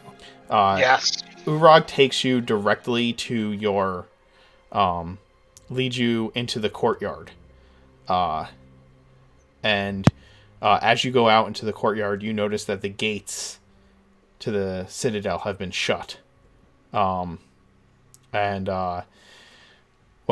Lady Andros, you are exited from the Citadel. Paige, make sure that you don't see what's going on. So, you have a good night, and thank you very much for joining us. No problem. Thanks, guys. Appreciate it. Loved it. Nice seeing you, Stay, man. Thank Thank you for you. coming in. safe. Nice to have another Thanks, friendly, Rick. especially hell of a contrast from Weston. Yeah. Mark, I'll see you tomorrow at 1. Yes, you will. See you later, Loop. Thanks Later. for joining us, Rick. Bye. So yeah, I won't fix the cameras. Well, I'll fix the cameras while I'm speaking, but as you exit into the courtyard, you see Card and several members of his crew, including a gravely wounded Topaz, being cared for by a medic, and they are in amongst the refugees, injured, burn marks, and various wounds about his men, and he just shoots you a look, and as he sees all of you coming forward, Card says, "It would seem that a mutual friend of ours has paid me and mine a visit." And he flips you a disc that is about the size of a holy symbol. And as it lands in the sand at your feet, there is the rough-hewn, in orcish hand, visage of a open, gaping maw with lightning shooting out of it, engraved on this supposed holy symbol. And as Agranak... Oh, well, Agranak is resting, so he doesn't get to see this. But, with He might that, have come out to see the commotion, though. yeah. So he sees So feel this, free. and his eyes go a little wide.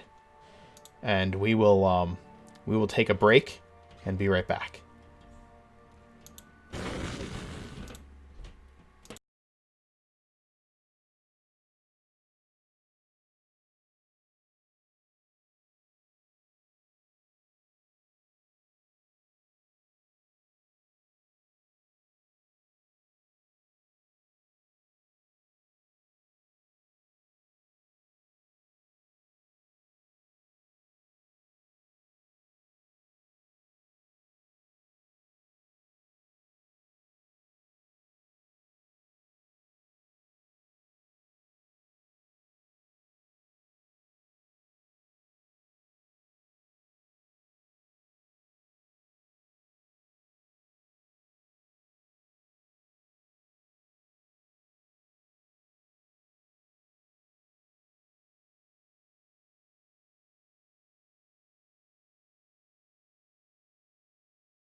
Okay, so you see this sight before you, and Gaz, you rush over and immediately heal the wounded Topaz, who is Not for much, hanging on to unfortunately. Card for support. I'll look down at the mark, look up at Card. What happened? Oh, we were preparing to set sail, and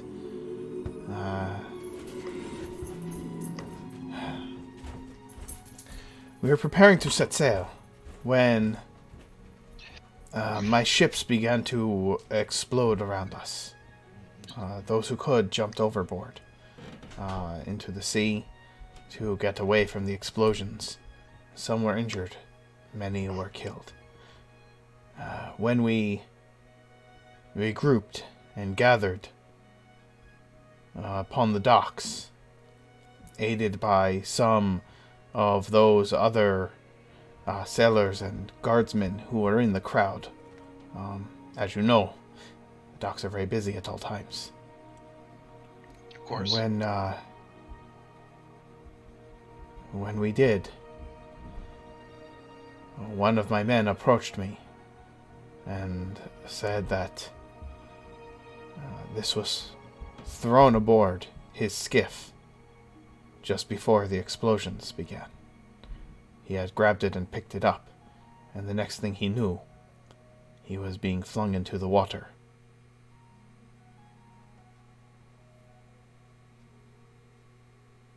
Any of you are able to detect magic on this?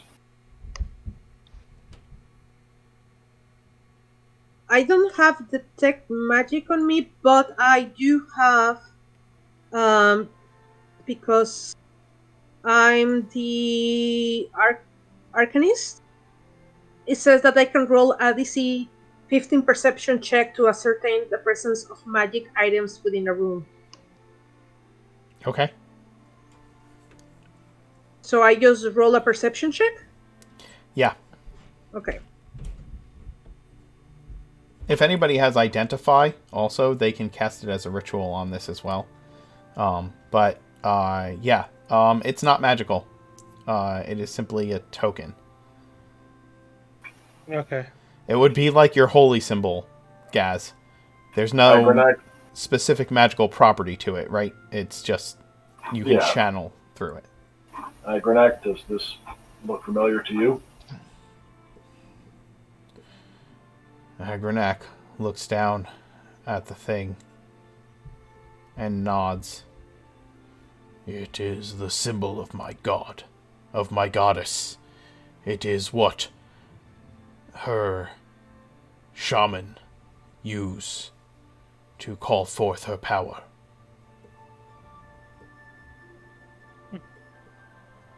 Sparks, you may wish to go below and check with the crew as well. Make sure that they don't see whether they recognize it or not. This is the symbol of Thundermaw. I'm just curious as to how far Thundermaw's influence ranges, because this is rather quick acting considering. I mean, we only got here because we traveled the astral plane. How You've been here Thundermaw Go ahead. You've been here for what? 4 days, 5 days. Yeah, what day did you get here? The 11th? Thundermaw herself, I could see making the trip this quickly. Any of her shamans would likely have to be riding her, which I doubt she would suffer that indignity. Take the symbol, and I will say to her, I'm so sorry this happened to you.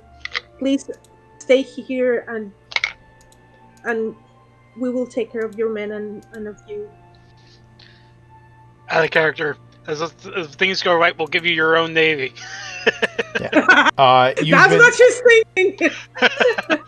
She's thinking like, oh, well. As a note, you've been in Grove Air for 6 days.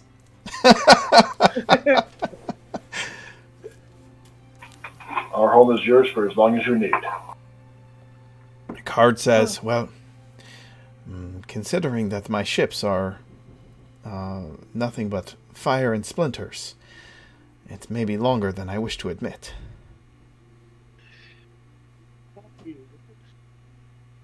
My I apologize, Captain Card. my captain might be able to see his way to getting you a ship soon. From what I've been hearing as rumors. That would be rather impressive. We do need to determine how this happened before anyone should set sail, though. There were explosions from the ships themselves. They weren't shot from. They weren't fired. They weren't being shot at from anything that you saw. No. No other ship. No, there was no cannon fire, if that is what you speak of. I'm also Or wondering if spells someone being was cast. casting spells. Ah. I do expect that has something to do with it.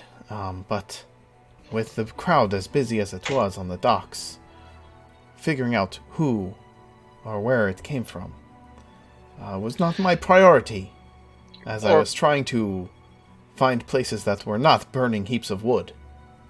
Understood, Captain. I also meant as if it was a dual. It was a dual. My purpose was a dual. One, see if it was maybe possibly you saw someone just casting spells in the crowd, or B, these were explosives planted on your ship, on the ships. I do not know, to be honest with you. Honestly, my first thought was another Dragonborn vessel. And Preacher has like a hard but not accusing look in his eyes as he looks at the rest of the refugees. Traitors.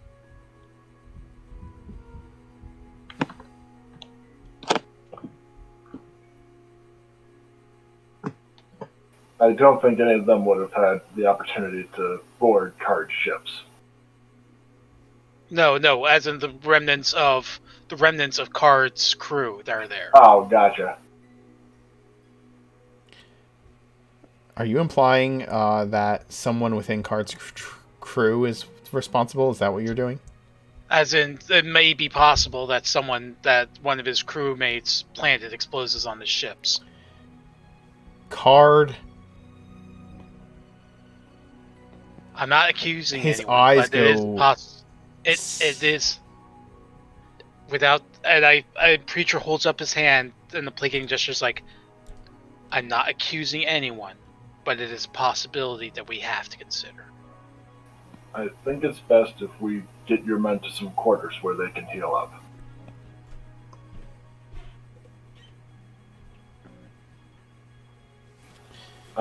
Actually, where can we do this, actually? Gaz is genuinely confused because I think we're rather full already. You've been repurposing the lower levels, right? Right.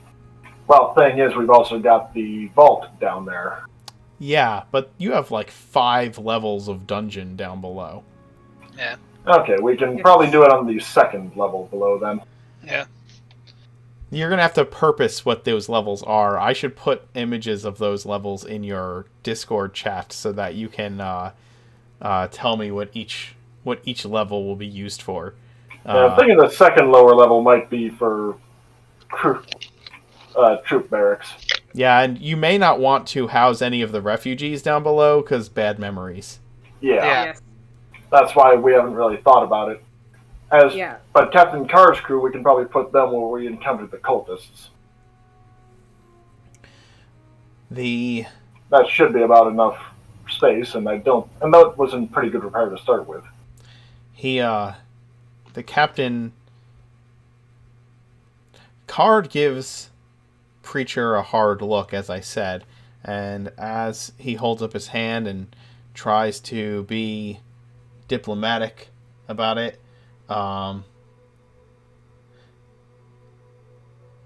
he turns away from Preacher and looks at you, Gaz, and places a hand upon your shoulder, and he says, Commander.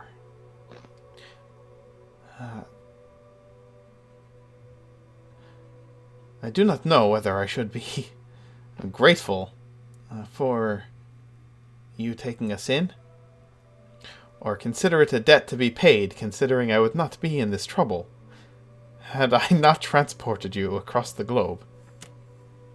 I was thinking much the same myself, Captain.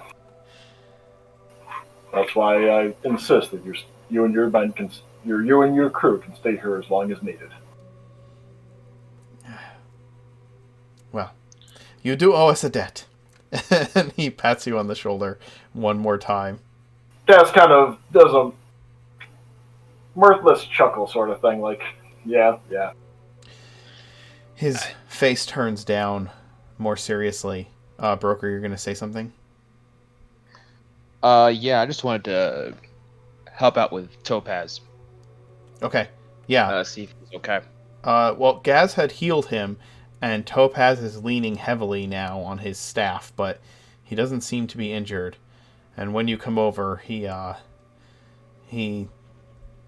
smiles and says, I wish the circumstances were better, but I guess we can get some more of those card games in that we were enjoying aboard the ship.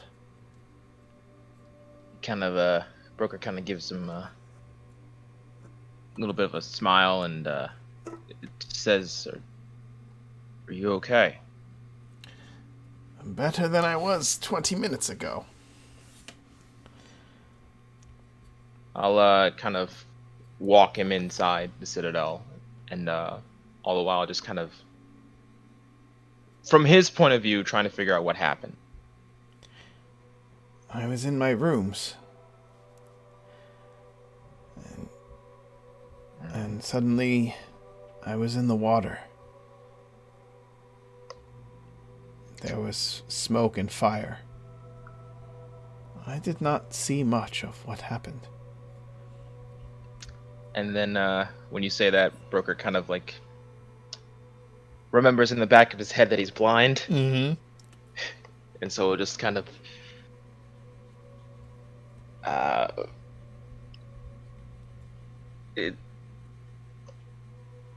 what do you remember what you had on you?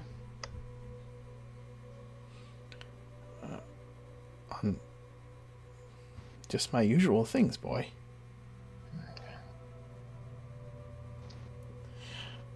Oh, the Navigator.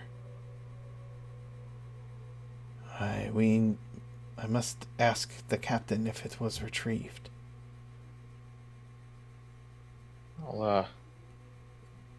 I can do that for you.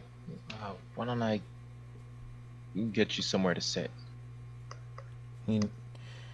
Thank you. I would be grateful. And perhaps something a little stronger than water to drink would be... I would be grateful for that. Of course. I'm probably gonna need one soon myself.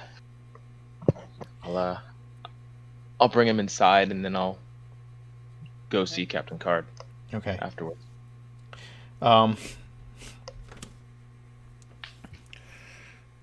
Card is looking over what's left of his crew. There's maybe there's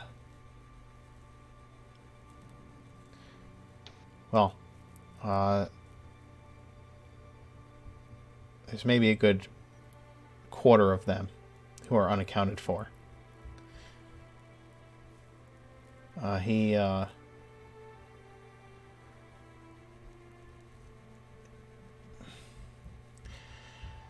shakes his head and looks down.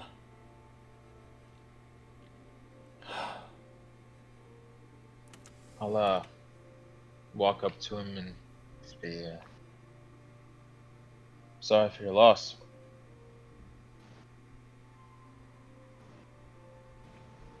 Not as sorry as whoever did this will be.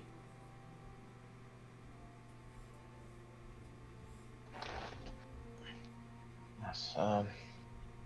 I know this might not be the best time, but Topaz was wondering if the navigator was recovered.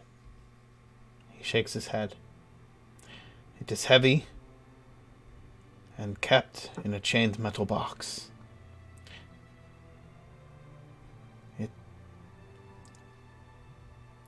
Something like that does not do well when it hits the surface of the water.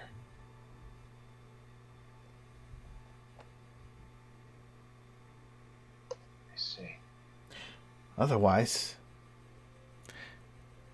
we could return to the desert. But until we get that back and the ship to sail upon, we are unwanted and unexpected citizens of Grover.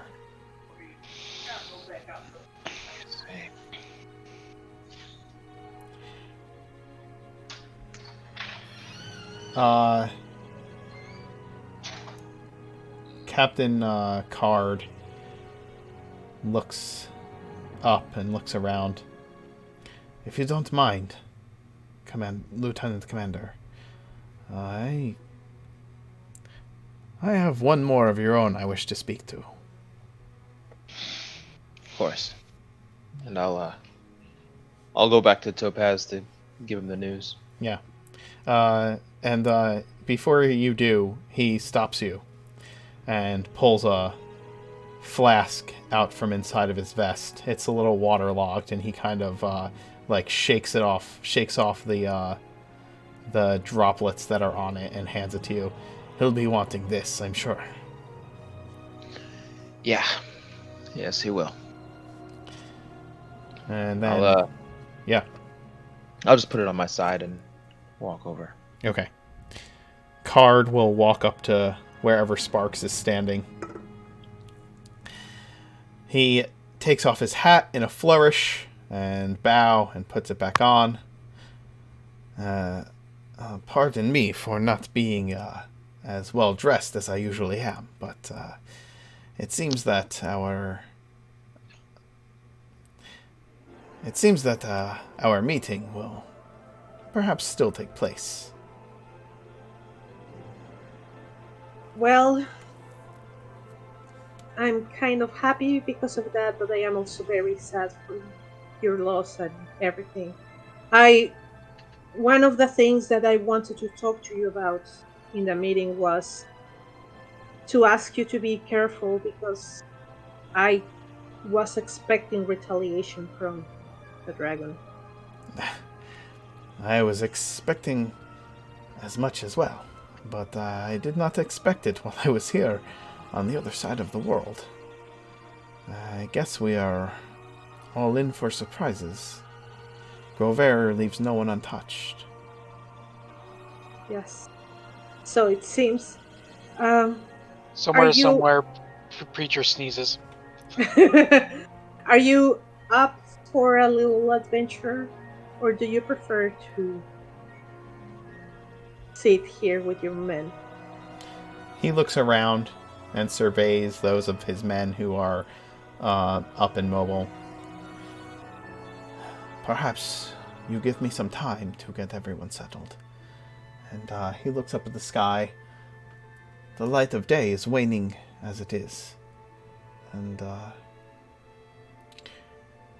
once everyone seems to be adjusted to the new accommodations, I would be interested in what you have in mind. Very well. I'll let you rest, and whatever you need, you just find me, okay? He nods and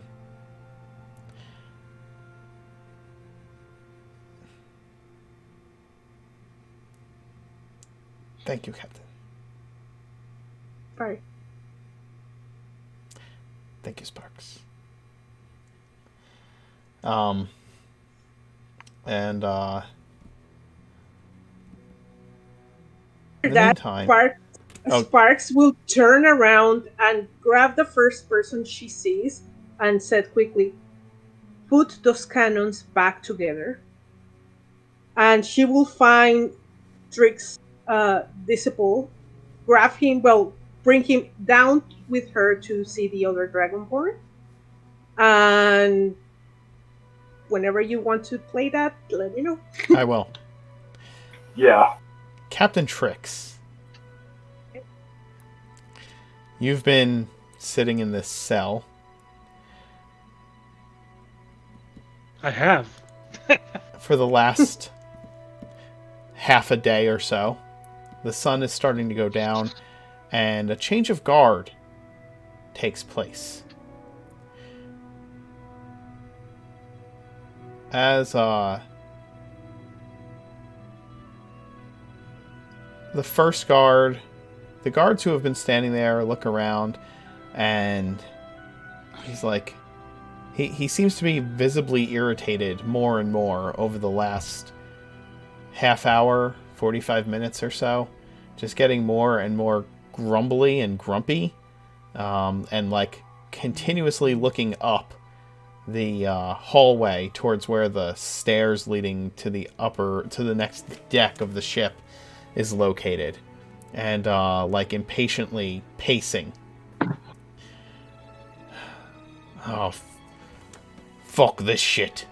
He takes the key ring off of his belt and hangs it on the peg of the wall there, and marches out, leaving you alone in the brig, with the keys hanging just out of arm's reach from a peg on the wall. Well, this feels like a trap.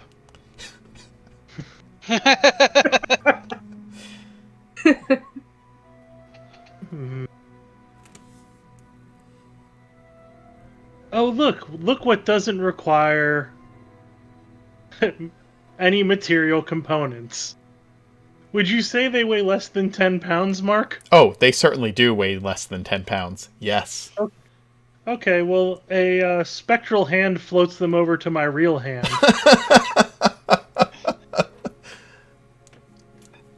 Well, I'm already in quite a bit of trouble for casting this spell. Why not one more time? And I'm going to start making a silent image of the keys on hanging on the key loop. Nice. And I am going to unlock my cell door, but not open it, and just wait a bit to see if he returns. How long do you wait? I would say that I'm going to wait about 10 minutes, which I can tell when that passes because the minor illusion fades and I would have to cast it again. Okay. Yeah. It fades and there's no one who returns below to keep guard on you. Well.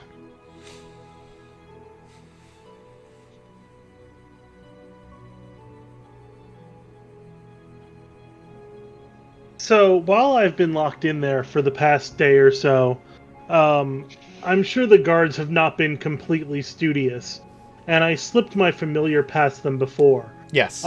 If they took anything off of me, do I know where they're keeping my things? Oh, yeah. Your things are in sight. They've just kind of, like, had them sitting on a desk. Oh, like, in the room where the guards can go and, like, you know, sit down for a little while. I have a really strong inkling that they were really planning on capturing Gaz instead. Yeah. Because his code of ethics would absolutely prevent him from doing what Trix is doing.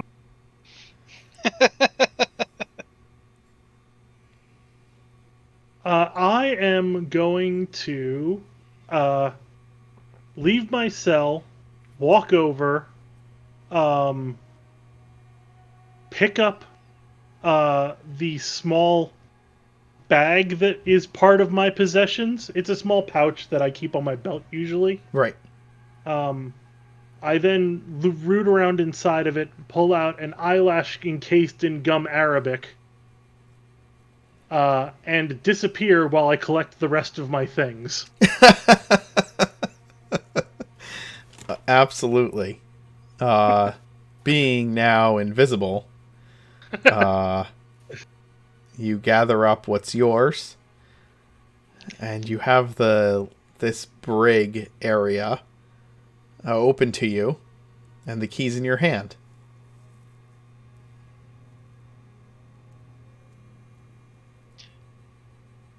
Be polite. Put the keys back at least.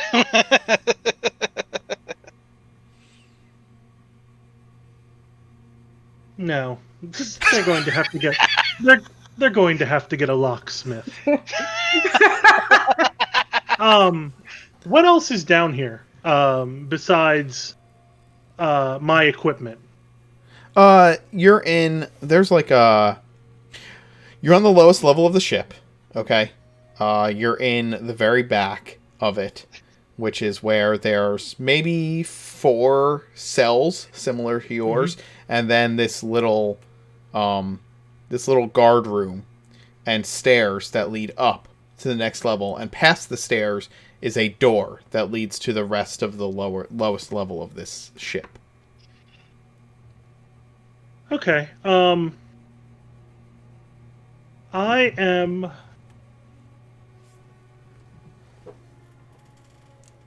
going to quietly make my way out of here. If there was armor, I was going to pull the old tried and true prison break of throwing a blanket over top of some armor, but otherwise,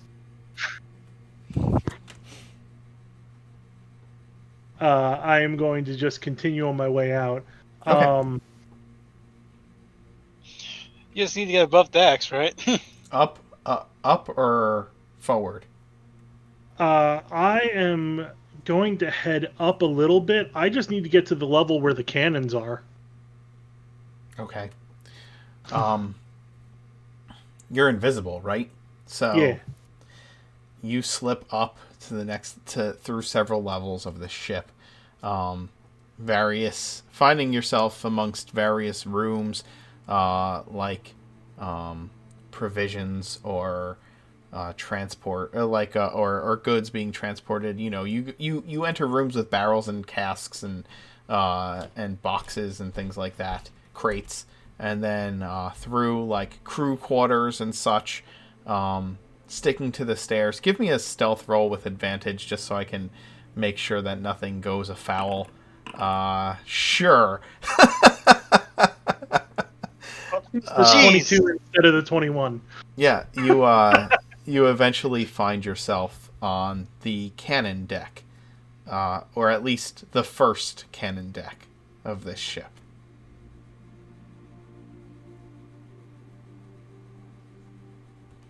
I am going to grab a bit of the gunpowder, similar to what I had my snake do. Yep. And I am going to, because I assume the cannons aren't in battle mode. No, they're pulled back and the windows are shut. So I'm just going to open one of the windows and lower myself out into the water. Okay. You crawl out the window and find yourself in your natural habitat. I'm going to swim back to the Citadel. It's going to take me a little while because I can't swim at my normal swim speed because I'm going to have one arm out of the water. Keep your powder dry. I'm keeping the powder dry to take it back to the Citadel. You need to get you need to get some kind of like waterproof satchel. Oh yeah, I was thinking if I had a bag of holding, this would not be an issue. I could toss it in that and just dive out. But I don't have one of those yet. Not yet. Okay. Sparks, you've gone down to the submarine. The submersible. The first thing I'm going to do is bring all the Dragonborn and ask them about the symbol that Captain Card threw out. It does not look The familiar to any of them. I will tell you that right away. Okay. So then she will ask the Dragonborn that we are going into the submersible and we are going to get Trix back. And I'm taking. What's the name of your disciple? Loss is what they decided to call themselves. Okay. Okay. So, and I'm taking Loss with me. And we're heading to that part. Okay. Trix, you intersect with. Your friends are telling you that the strange not fish is moving through the water. I appreciate it. We're in range to talk. Eventually To you will Loth? be, yeah. Eventually you will be. Yeah. Trix, eventually you come within visual range of the submersible. Okay, I reach into my backpack and I lower a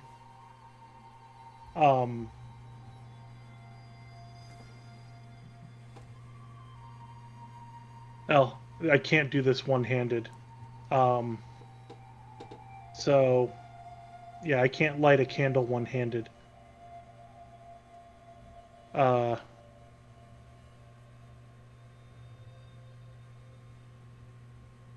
Lights, Well, right? this And- should get their attention. I reach down, and you see what could best be described as a reverse water cyclone in the water at some point. Okay. Once I see it, I will. I'm casting Gust of Wind underwater. Okay. It's not going to do a whole lot, but it's going to make a whole lot of visible something's here. Okay. I will then ask Laws if he's within range to speak to you. Oh, can Lost telepathically communicate with you? Lost can telepathically communicate with me. I can't telepathically communicate with Lost. So he would have to make visual contact to telepath. No. You can telepathically communicate with any. No, he can't communicate with me because I'm not an aberration, beast, elemental, or monstrosity. Ah, okay. Yet.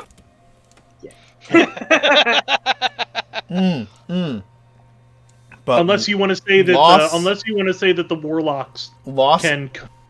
Loss asks the fish if they have seen another of his master's servants, and the fish inform you that that one of your brothers seeks you, and informs Loss, or one of your school seeks you, and the fish inform Loss that we use fish-based metaphor and talk back and forth, and eventually I get them that they need to surface, or I need to go back to the Citadel because I have something that cannot get wet.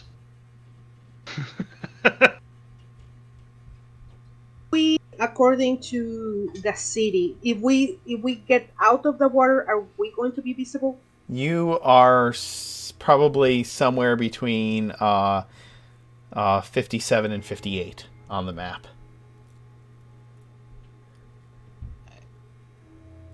But it's also what, like closer to 8 o'clock now? 7, 8 It's o'clock? dark. Yeah.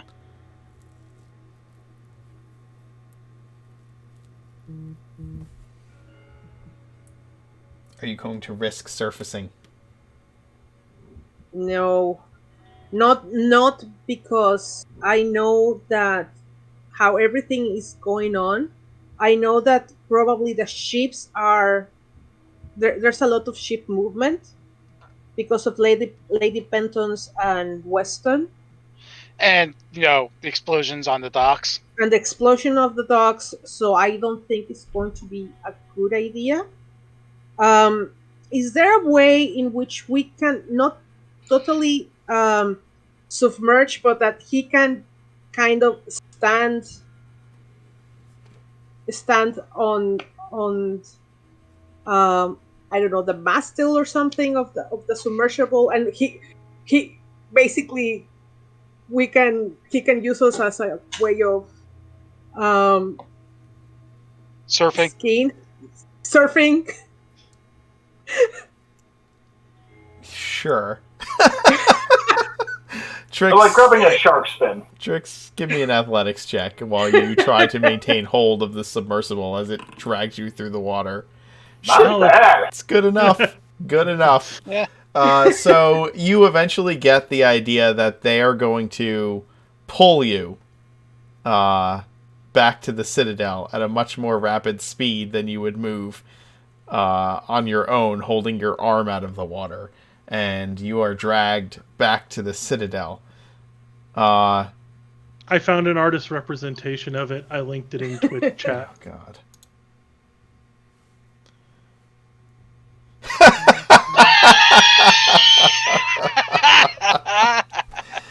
Oh, my God. And, yeah, you swim up onto the docks and are returned once more to the Legion. So I'm gonna walk and find Gaz.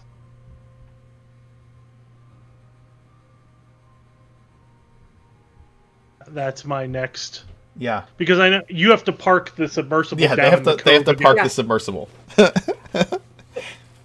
Yeah, you can find Gaz. He's somewhere in the Citadel, I'm sure. Probably in his office. So I knock on the door to your office. Enter. Sopping wet Tricks.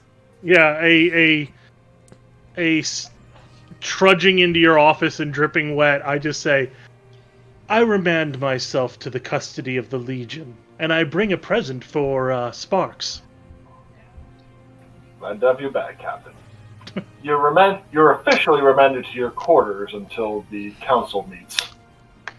Good. It's going to take me about 10 minutes of prestidigitation to clean myself off.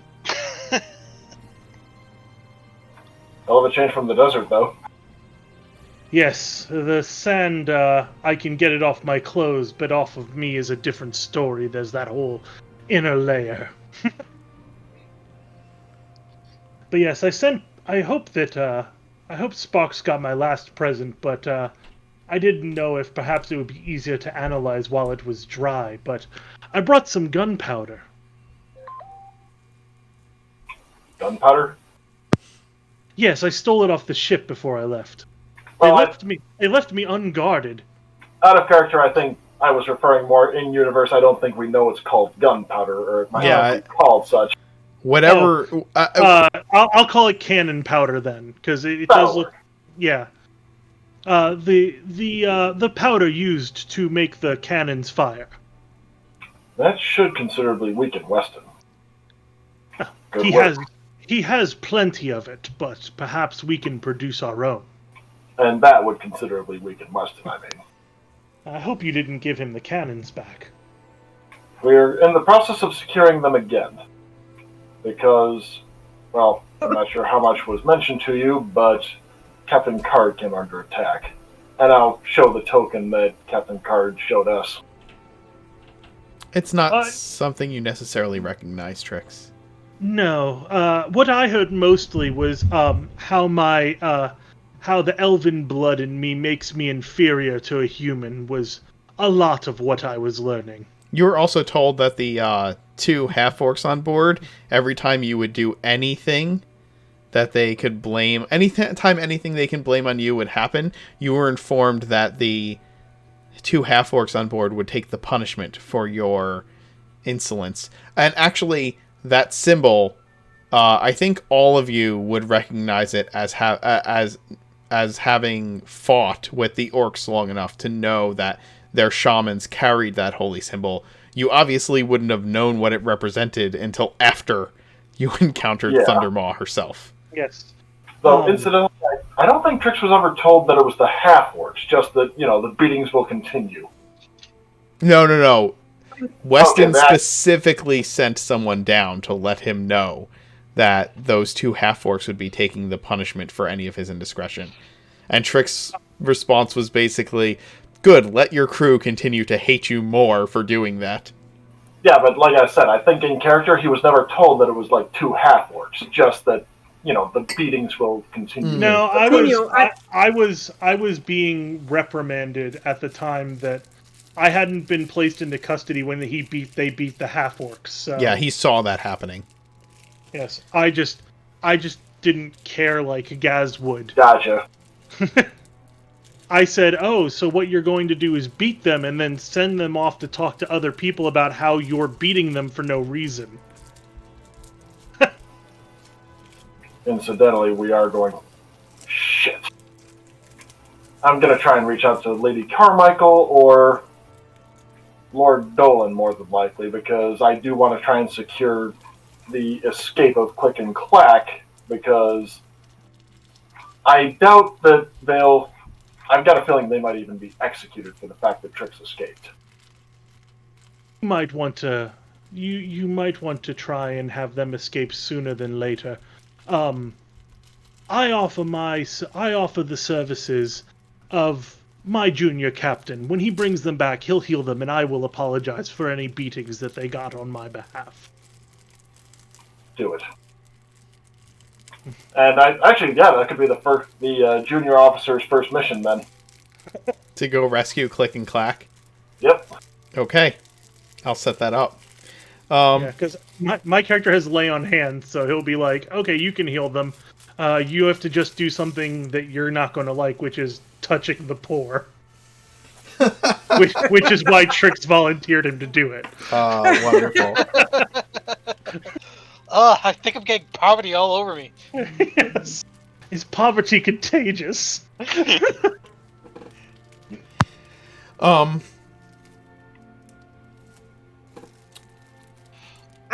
If I'm already parked and everything, I will go to find Trix.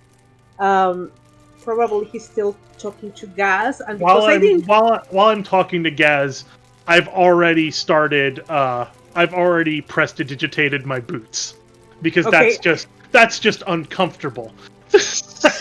Great, because I'm going to come and say, Trix, I keep running. I need you back in the water. What's going on? Well, we need to investigate the place of the incident of Captain's cart. We need to know what happened, and he's the only one who can speak to fish and be underwater. All right, so let me ask. What happened to Captain Card? His ship was attacked. Yeah, that was what Gaz had mentioned to Trix in character. Oh. Did he die? No!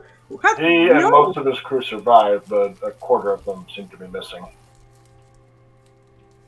I could see if I can find them. I don't know if he wants to give them a burial or not. It's not... Well, we would also like to determine what happened, because that medallion was found at the scene. And the other... Before the explosion. It sounds like he was betrayed. Well, best to rule it out or rule it in. What matters here, besides that, is to find out... Loss is with you, correct? Yes. She's up on in the Citadel now, so... I must talk to her before I leave. I want her to be exceedingly good at looking poor for me for the time being. If indeed he was betrayed, the betrayer could be in the Citadel, and having someone who is with the refugees might be a good way of keeping an eye out for them. Well, they're currently where the cultists were. Well, I will have my devotees keep an ear out for any rumblings. Makes sense. And yes, if you want to, do I have to swim, or are you going to take me in your submersible? Because it sounds like this is quite a bit of ways. I will take you in the submersible, but besides that, we need to find. I remember that Captain Card and he had like a box that he used to be able to transport us across dimensions. It's how we managed to travel to the astral plane. Yes, we need to find that. Here's the Ooh. question I have for you. So you're saying that the submersible could start traveling to the astral plane? Oh, I mean, yes. We must get it back for Captain Card. are you guys going to go search for this now? It is dark. Doesn't much matter under the sea, I don't imagine. Well, Here- I here's- have a light source I can take with me. Your candle. And you I told have me a candle of the deep. I just have to light it before I go underwater. and you told me that the submersibles have lights. Otherwise, how the Dragonborn can see. So, it's Yeah. basically My only problem with this doing it at night is all it requires is one person at the docks being like, "Hey, where are those strange lights under the water?" oh, Fair point. So maybe the Yeah. strike team can be sent out now, and then first thing in the morning we do the submersible to. Yeah, the cover of daylight might be beneficial for not drawing attention to the light under the water. So let me make a rundown of what everybody is planning, real quick. Are there, or I should say, is there anything you are all planning to do with your?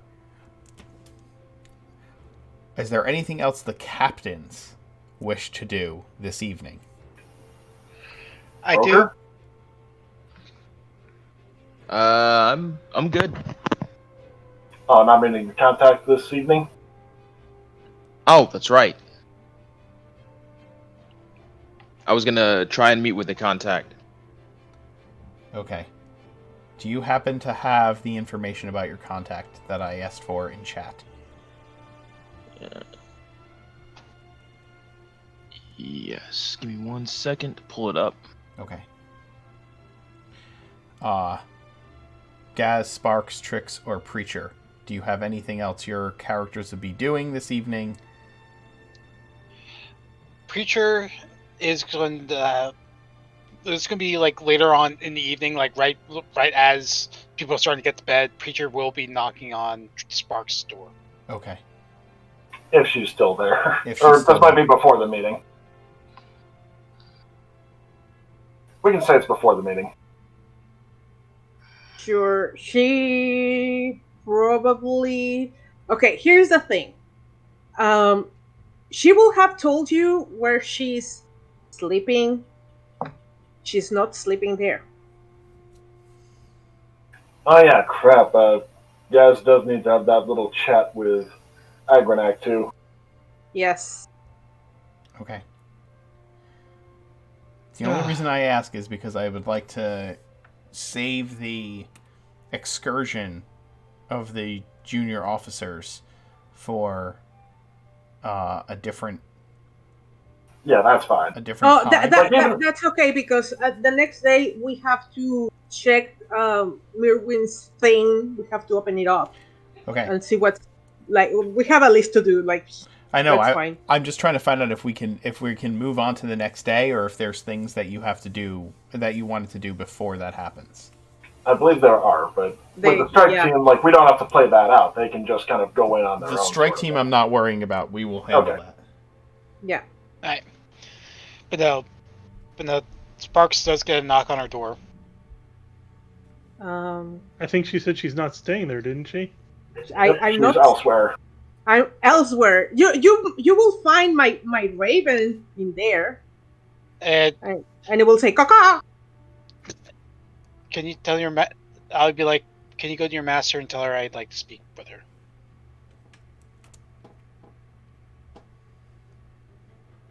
And Sparks is going to be down, and she will have to come back up, and she will be like, "Ugh, this is better because these stairs are killing me." Yes, Pritchie. Apologies, Sparks. And I will enter the motion into her room. Like, come in, please, and close the door. Okay, I will leave. Sparks will leave her raven outside the door, Mm. and probably the raven is going to look for Broker, and she's going to close the door and be beside the door. Okay.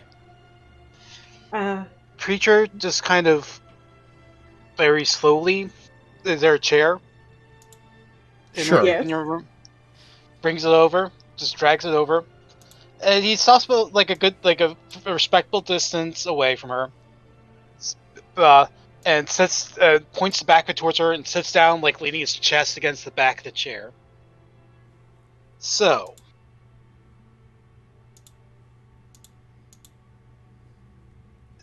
he pulls out a flask from a pouch, like within his robes, unlocks it.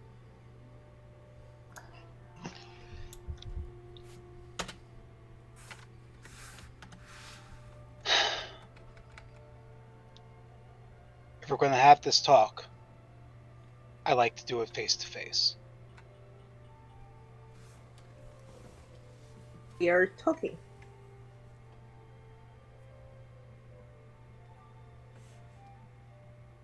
To her head. We are talking. I prefer to address the real Captain Sparks. This is the real Captain Sparks. Captain Sparks is a human. And what of the Dragonborn Captain Sparks? There's no Dragonborn Captain Sparks. Captain Sparks is a human.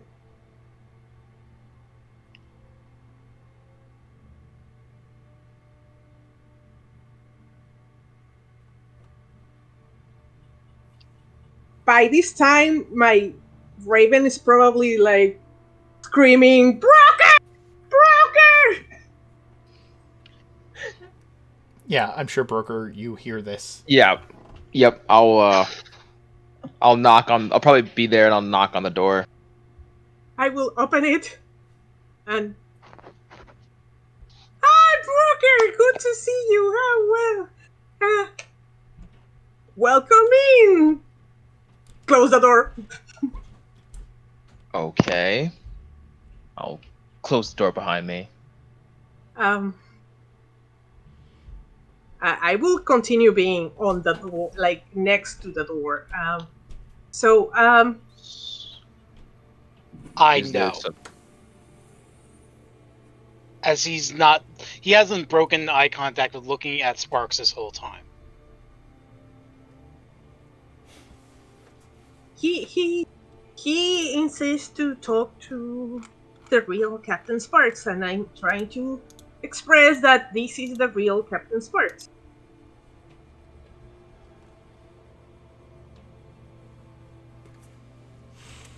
Why are you afraid of me, Captain? I'm not afraid of you. I just don't like. I don't like that you don't want to talk to me. I Like do want this. to talk to you. No, you want you want something that I'm not comfortable with. I don't begrudge you your secrets. I have my own. But this is something that can damage us, potentially. I need to know. You think that I don't know that. That's why this is Captain Sparks. This is the only Captain Sparks there ever will be. Until someone finds your parents, or your loved ones, or your brother, or your sister, or your lover. Someone else knows this. And I look, and at that he casts a very Gimlet glance towards Broker. And I'm sure the commander already does too. But this is Grover. I need to know everything. But you already know. Do I? Where were you born, Captain?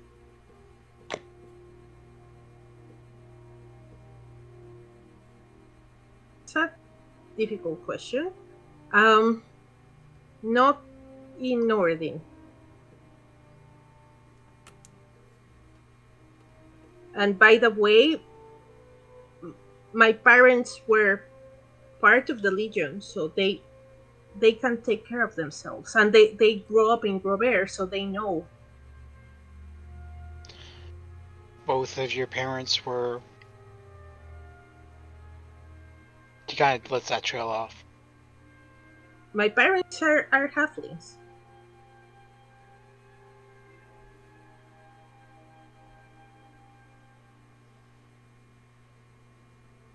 I just see like Preacher's like going through like I don't understand how this works. Brooker has met my parents. well, you see, Preacher, when a man and a woman love each other. When a halfling and a halfling love each other. Preacher once again just...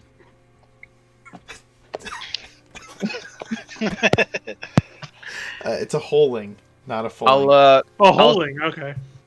And he holds the flask out to Sparks. I don't know if this is a good time to drink. Broker, did you say this is a good time to drink? I have never drank before. No. You've drank once. When? There was an adventure that we've had where Sparks actually drank for the first time. Didn't she? After she found out from the Dragonborn that it doesn't have any like weird effects on being a Dragonborn? Or No, she said she was going to drink. Okay. But she never drank because she never she's been so busy that she doesn't know. Okay. Okay. She will take it with mage hand and sniff it. It is actually good, strong elven brandy. Mark doesn't know about it. Broker. What was brandy again? I'll take the flask from Preacher. Was brandy the one that is sweet?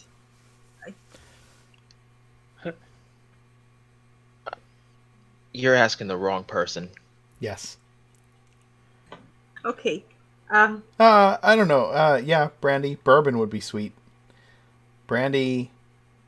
Semi-sweet, I guess, is the best way to describe it. Yeah. She will, sniff it. I guarantee you that Bowie is going to have a reaction in the chat to this conversation. Right. I'll perk up at this point. Preacher, what exactly are you trying to accomplish here? I need to know if information on their background is going to be dangerous to us at any point in the future. Preacher? You already know. You already know. She's human.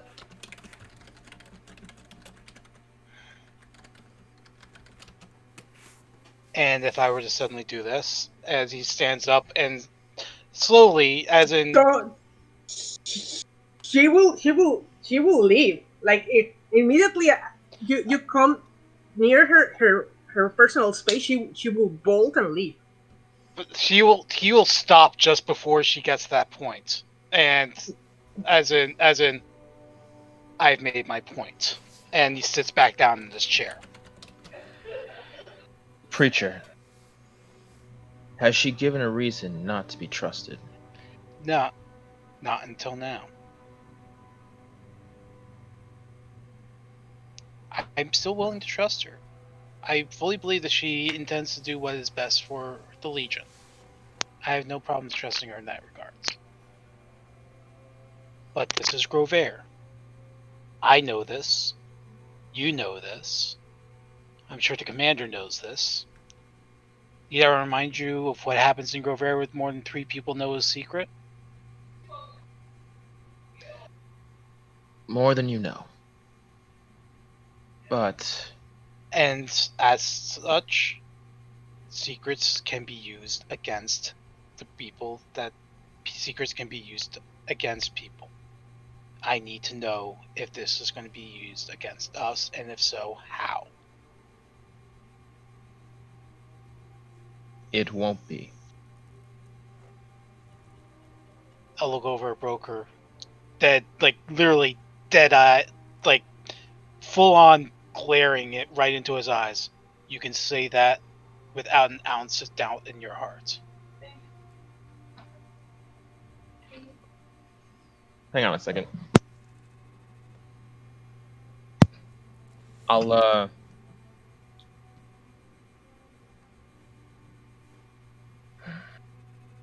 I'll take a deep breath and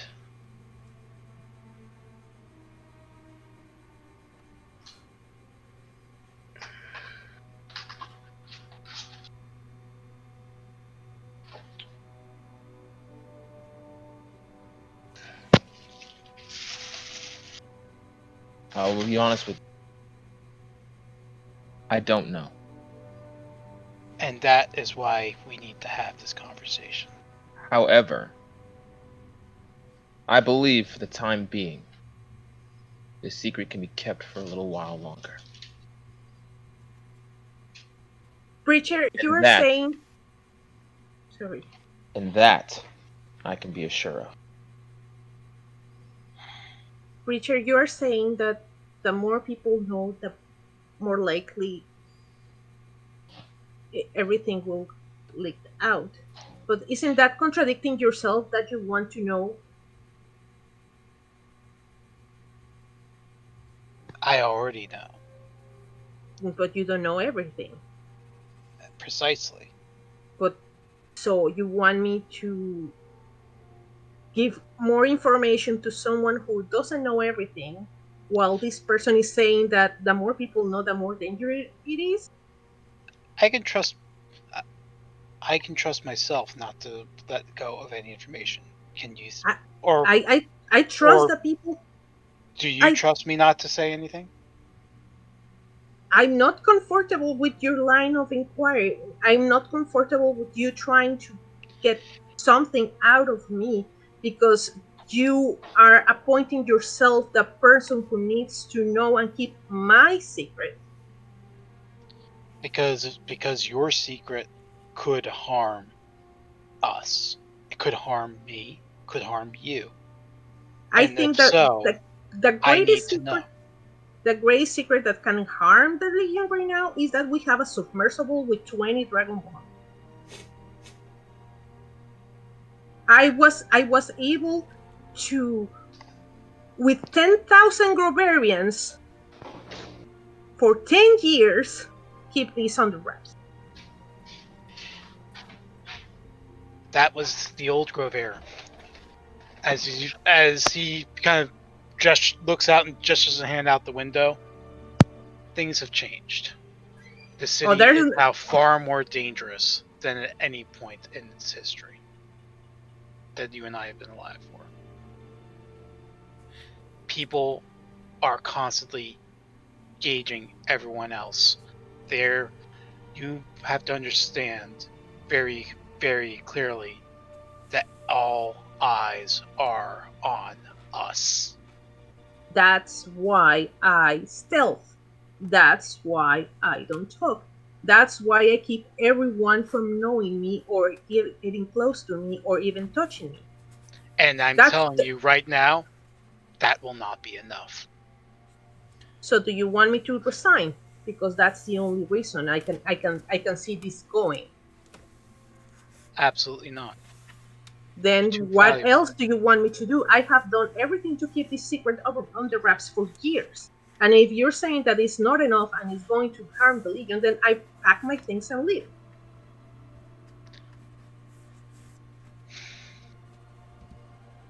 Listen, we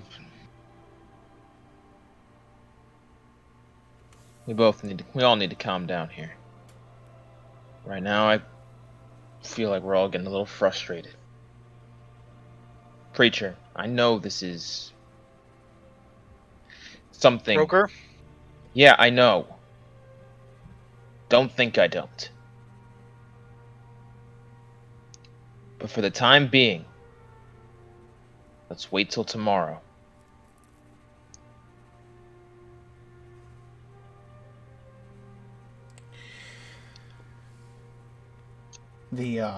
locked in a room, there is a merchant, a noble, and a priest. Between the three is a common sellsword. At the same time, each one bids the sellsword to kill the other two. Who holds the power?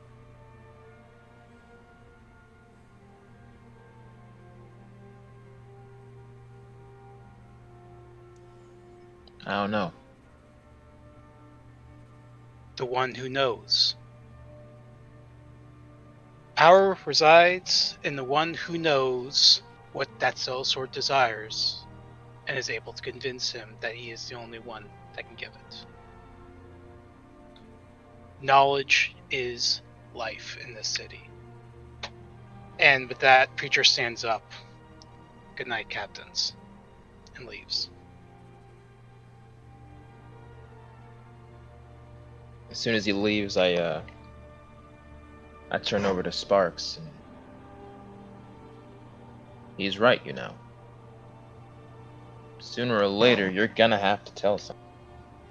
Sooner or later, you're just gonna have to deal with the fact with what you are. I know that, Broker, but his whole argument is that knowledge is power. And speaking about something gives it away. You know, and Gas know, he cannot protect me more than myself. There's absolutely nothing that he can gain by knowing exactly from where I come from and who are my parents and what. There's absolutely nothing he can do to protect me with that knowledge. That knowledge gives him nothing at all. He cannot protect me more than I have protected myself. And if he thinks that I'm a liability, then I think then I should just leave then.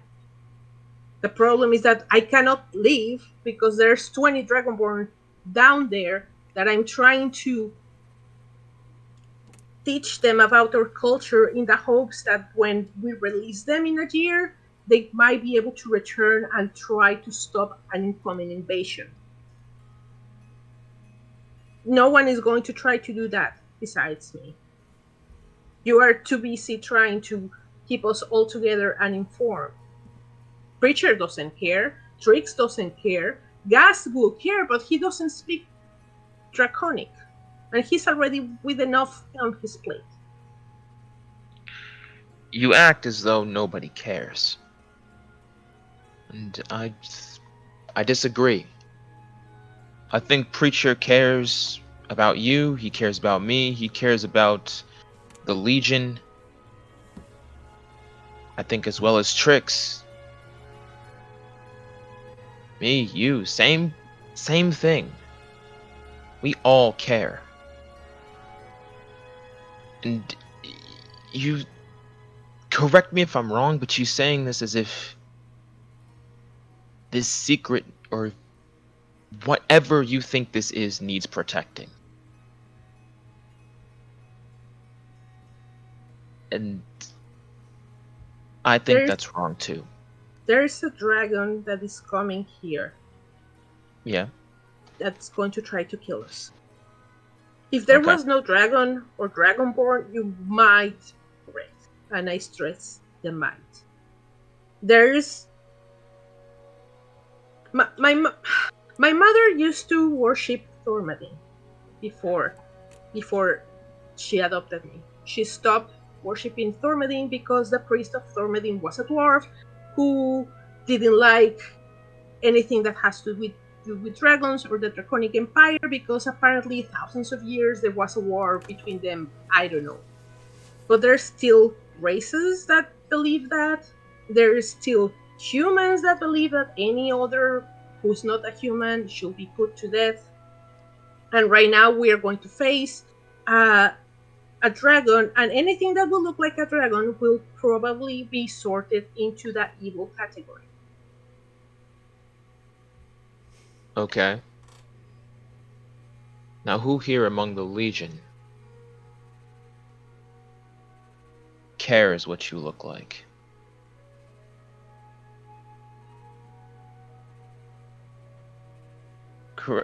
Forgive me for saying, but who in the Legion gives a flying fuck what you look like? Yes, there is a dragon that is coming to Grover, potentially trying to wipe us all out. But right here, in this room, there is a dragonborn who's trying to protect the people she cares about. Everybody will see it that way, and the problem is that You're right. The Legion. You're right. Not everybody will see it that way. But I do. Gaz was. Silver does. Trix will. And Preacher will. I'm gonna let that point hang in the air.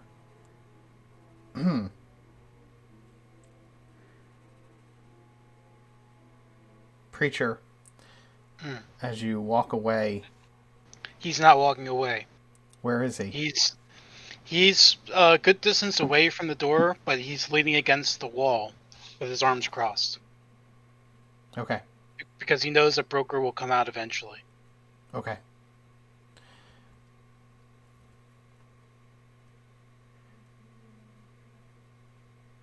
Okay. So I would run perception check. I mean, he's out of the room, and yeah, he's not trying to eavesdrop. You've been having an intense conversation with.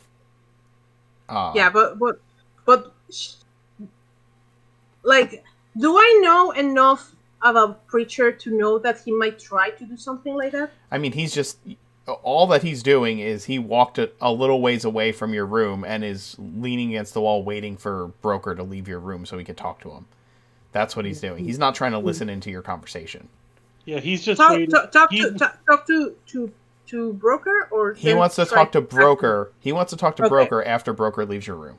So Okay. that's as you guys wind down the conversation and Broker leaves. You find Preacher waiting in the hallway. Broker. You understand where I'm coming from, right? I need to know, so I need to know where the weaknesses are. If there's any. I know. I need to know to protect us. I know. But I'm asking you, not as Lieutenant Commander, but as a friend. Give me 3 days. Alright. Yeah, let's with that you finally see with that the Preacher nods, and it's like all of the events of the day just come crashing down on top of him. and you just feel like a just overwhelming sense of weariness, and as he takes a rather long draught from his flask and hands it to Broker. I'll take it, smile, and just knock it back.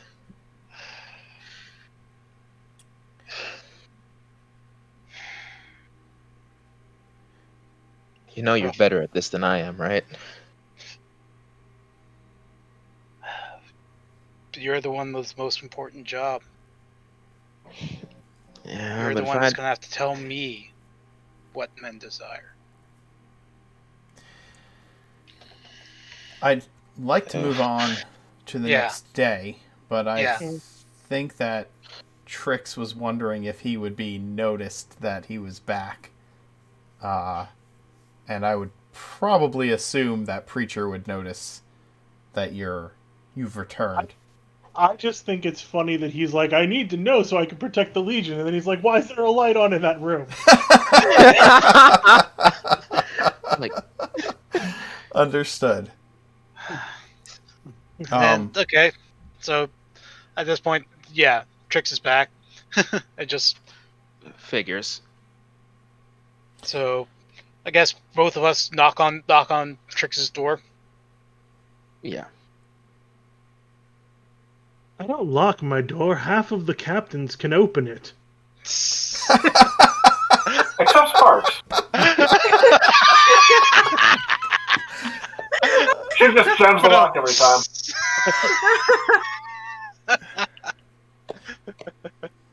You guys go to knock on the door and it just kind of swings open. Mm. Trix is there performing some kind of weird rite to the dreamer.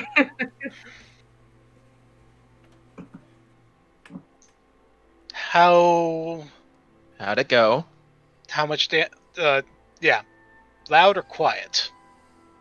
Oh, quiet. I'm not trying to cause a scene for Gaz. I didn't even know what was going on outside of that ship. Had I known, I would have absolutely done it loudly. Very well. Anything of note worth sharing? I got Sparks a fresh bag of gunpowder that wasn't soaked with ocean water. Cannon powder. Cannon powder. What cannon Trademark. powder? I brought her cannon powder instead of cannon sludge. There we go. The crab tried its best though.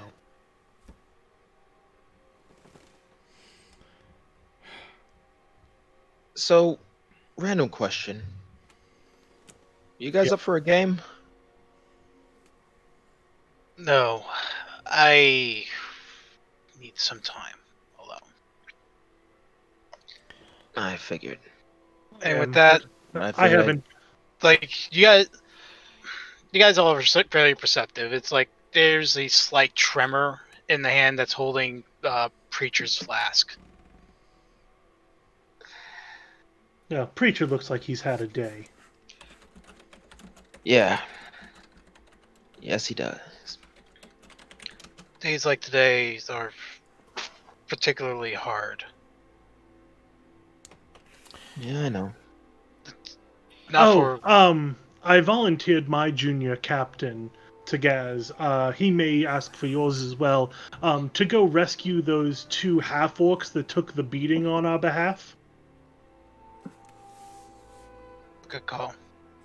From what I've been told, they took several more beatings for me, but I figured that... How so? I figured sowing dissent amongst the ranks of the Weston soldiers was not a bad idea. They can't feel good about constantly beating innocent people. What did you do to incite such beatings? I attached barnacles over every square inch of the masthead of the Buxom Blonde, and would not remove them after being asked. And when they removed them, I made them come back. Broker at this point just kind of gives a little side chuckle. And I made tiger sharks make patrols around the docks. And I unlocked my handcuffs and handed them to the guard on duty. And then. And then. He just keeps going. No, and then. Oh, that's one time in prison? Yeah. Just every time you think he's done, he remembers one more thing that he did to piss off the Weston clan. Well, at the very least, he knows to be cautious that he's not nearly as secure in the water as he thinks he is. That's one silver linings. Speaking of silver, the following day. Gaz did want to speak to Agranak. Oh, he Sorry. did. Okay, go ahead. So Story's getting in the way of our RP. No, I don't want. RP comes first. kind of knock on the door. So apparently you had a bit of a rough time of it in the Hall of Records. Yes. There were many difficulties. So I imagine the difficulty with Captain Carr's news was likely a bit more hard to process. I warned you before that my goddess would return here. I am not surprised. I am, for the sole fact of the speed with which it occurred. I have a feeling that you're rather taken off guard by that factor as well.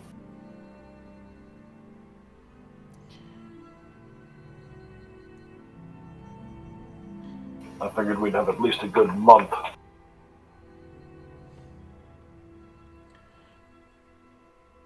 She is more resourceful than you give her credit for. Or I.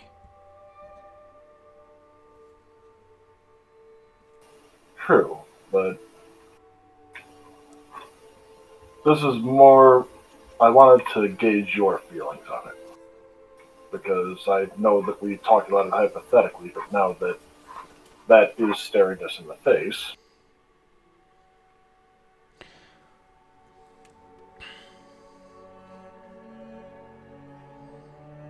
And you haven't exactly had much of a chance to read those texts we got from the library.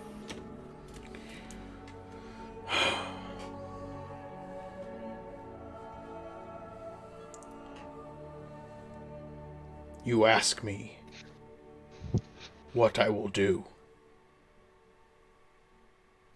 if Thundermaw comes here.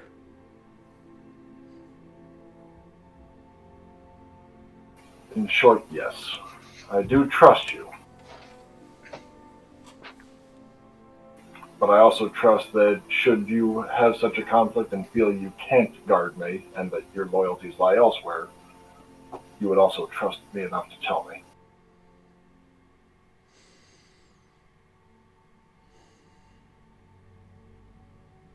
If only because it's honorable to meet on the field of battle, not honorable to kill someone while they sleep. Were my goddess to return,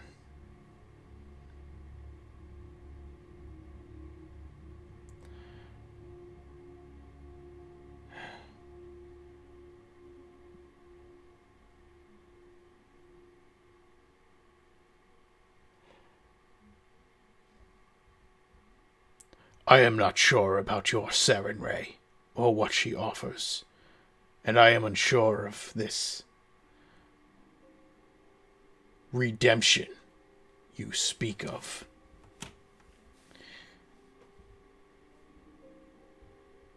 You have accepted me as your guardian. Mostly, I think that is to keep me close and to know what I am up to. I think it is also so that you can continue to tell me of these things that you believe in hopes that I will come to believe them myself. You have been plain about that. And I will add that your presence at the meetings with the various council members helps lend credence to our relating the story regarding Thundermaw's existence.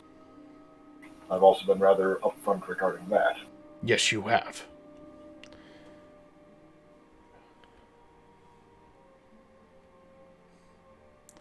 However, none of this convinces me that Thundermaw is not a being of power that united our peoples, who proved herself in hand-to-hand combat, worthy to lead the tribes. I may not be quick to judge half-breeds and humans as being dishonorable and weak, as I once did. But that does not mean that I will ignore the call of my goddess should she return. But incidentally, I did want to ask regarding her. What are the chances of avoiding any conflict? I assume rather low.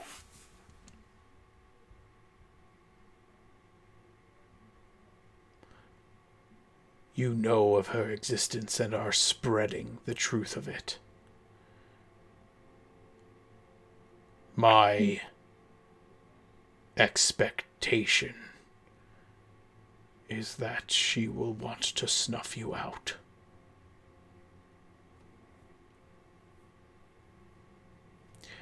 She sought to regain her power here beyond the mountains at one time. She will seek to do that again and again.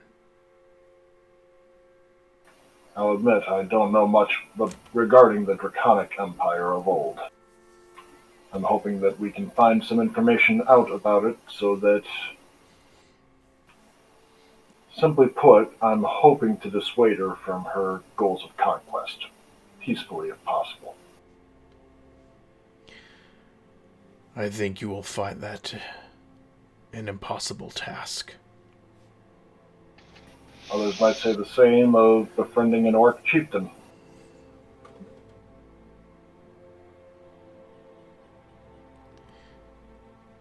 I'm not doubting the difficulty of it, but I do wish to make the attempt, if possible. And the more knowledge I have, the likelier it becomes that that attempt might be successful. You consider whatever this arrangement is to be friendship?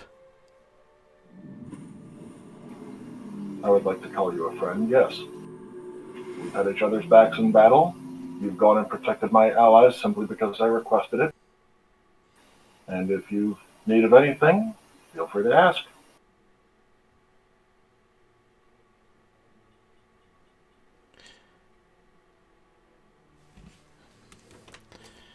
He considers this.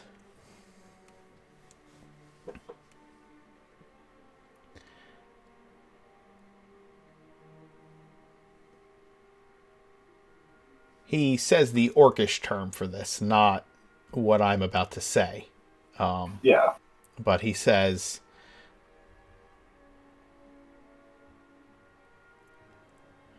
I considered our arrangement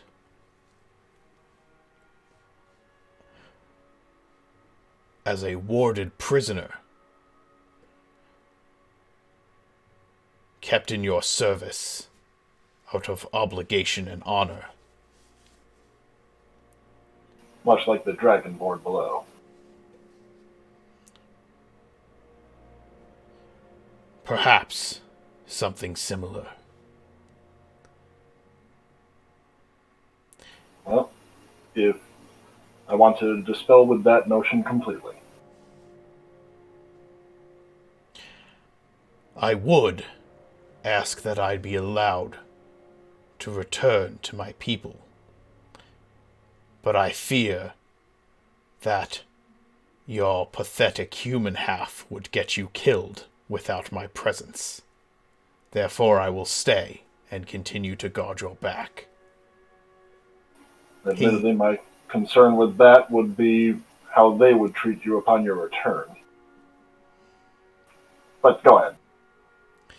I'll say it after the follow-up. Yeah, he just smirks. Yeah. He's smiling when he says that. There was no actual venom in his words at all. Funny enough, I think my human half is the only reason I've survived in the city this long.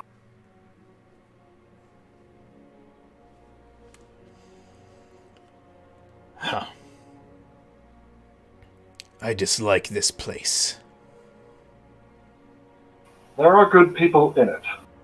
Unfortunately, some of the worst have the most power. This talking is foolishness and boring.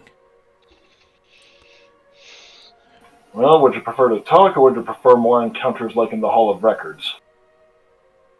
I preferred the Hall of Records. At least I could hit what was my enemy. Well, just ask Captain Preacher. I've mentioned to him a few times I'd rather face Thundermaw in some of these situations. Perhaps you should take an example from the tribes. Simply challenge these old, weak men, or these child-sized women, to one-on-one combat, and make yourself king. The child-sized woman was actually rather pleasant to talk with. Though in one particular instance, we are being reinstated shortly. Or that's the plan anyway, and at that point I believe I would have equal standing with Lord Weston. Kind of a creeping smile on Gaz's face at that point.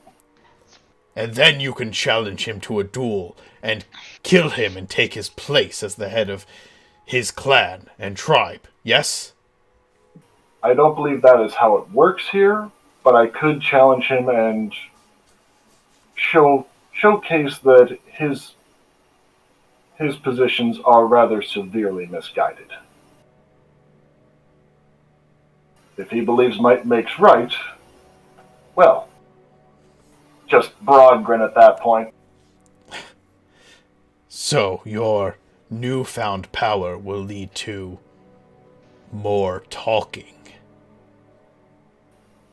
Yes, and more securing the city's safety, including against Thundermaw. As an aside, I'm going to say this above game. If they give you the power that Lady Andros implied, technically, and I think Preacher or Broker would think of this, the imminent threat of both the Dragonborn or Thundermaw could give you a position to say, I'm taking control of the defenses of the city, and you all need to listen to the Legion now. Oh, yeah. But Gaz was thinking more in line with the traditions of the city, and one of those traditions is nobles can challenge other nobles. We're not nobles, but you can become dictator and make the nobles do what you want. Yeah. although Preacher, that is essentially what Preacher's whole plan is from the get-go. Of course it was. Of course it was. Yeah. Now, I'm not saying that's going to work because we don't know what the other heads of houses are going to say in order to do that, but that's just something I thought I'd throw out there as some of you would be thinking after the meeting. Agranak,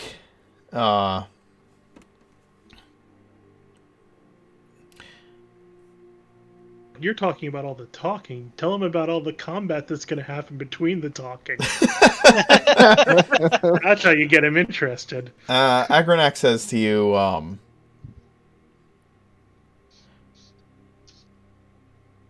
when the tribes were scattered, they were weak.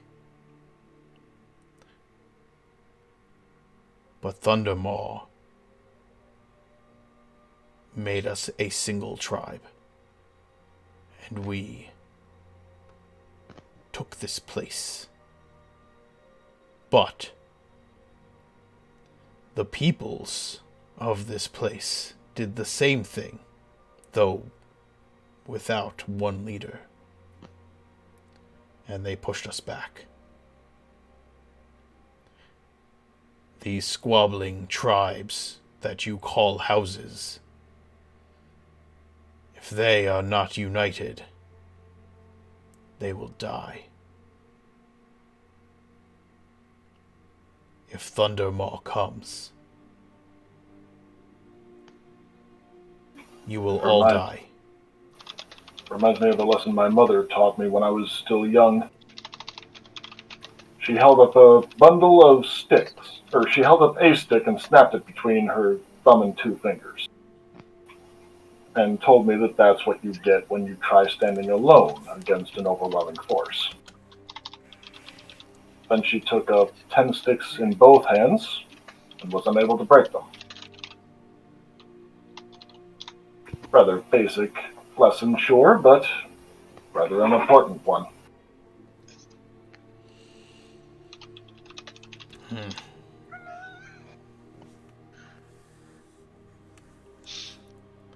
You...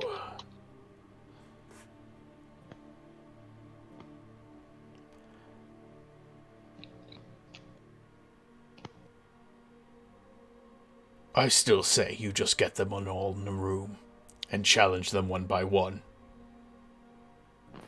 Well, that would be considerably easier. It would also... Well, I'm not sure whether I've told you before, but Lord Weston is one of the few that has gotten under my skin. Coming from me, you know that's saying quite a bit. And his belief is that might makes right. And I am tempted to like this man. you should have seen what he did with the two half-breeds. For our offense, they whipped them 200 times each. To the point that they actually had to have have the cleric heal them in order to continue it.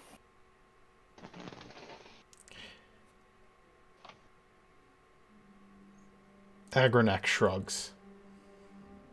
For an offense that someone else committed.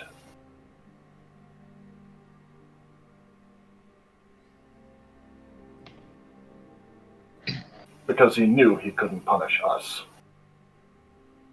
Why could he not punish you? Because we were not under his control. They were. He believes in might, and yet he acts in cowardice and weakness. As to how to resolve the issue with him is a rather thorny issue.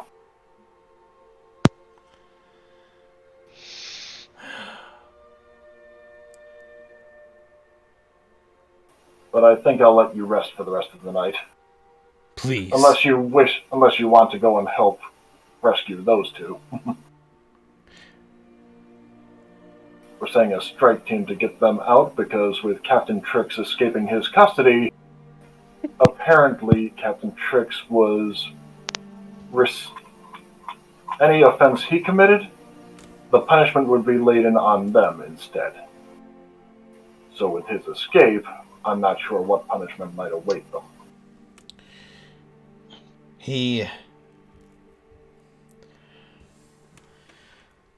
I am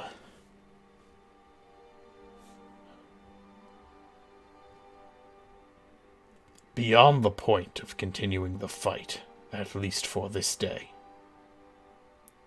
I understand. Get some sleep, friend. Kind of pat him on the shoulder as I get up. He, shakes his head.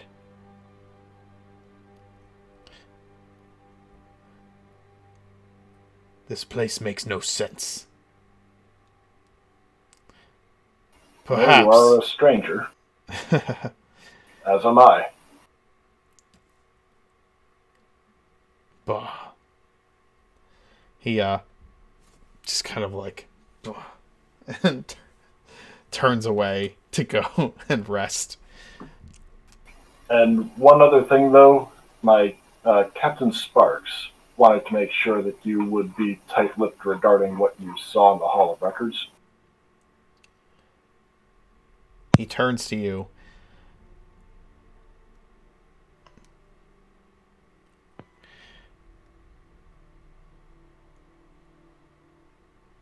I care not what she is.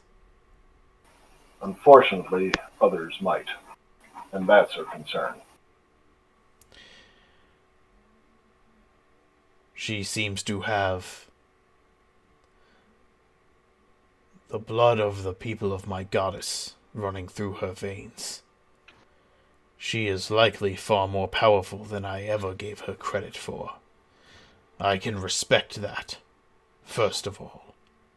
Second of all, who in Orden would I tell? I speak only to you. Well, since you are no longer a warded prisoner, you can talk to others within the Citadel, or where you feel safe to travel when not accompanying me. If she wishes this secret to be kept, then I will keep it. You have my word. My thanks, Agranak. He nods. Have a good rest. The next morning, Finally. as you all gather, after 5 weeks of role-playing the same day. The next day, hooray! We did it.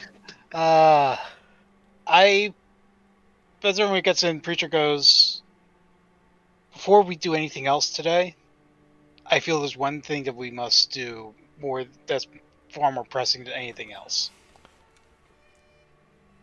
And I will look over at Sparks. I think we need to see what we have down below.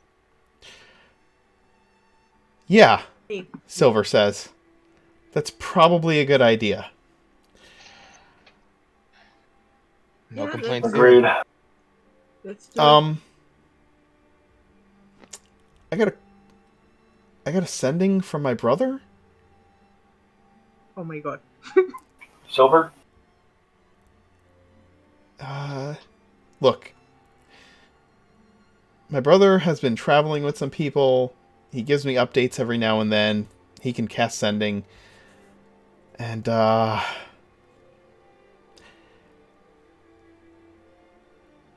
he, asked if we knew where we can find some Phoenix Fire. Is that the term for the cannon powder, maybe? No, I think he was meaning actual Phoenix Fire. Requires a phoenix, yes.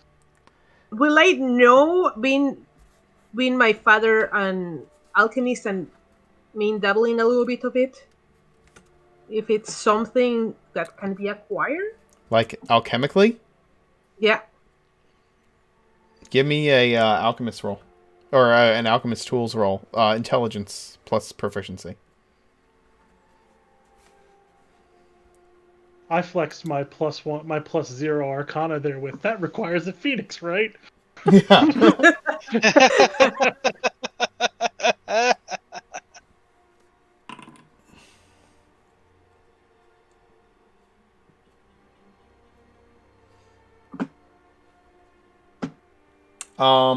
That doesn't even include the +3 as well. Yeah. It is, it's not like an alchemical agent or anything like that. It's not like a concoction you can make. Maybe a history check? I mean, sure. Could I try and make a history check? Yeah, history, arcana, anything you think might be applicable to what the hell Phoenix Fire might be. Alright.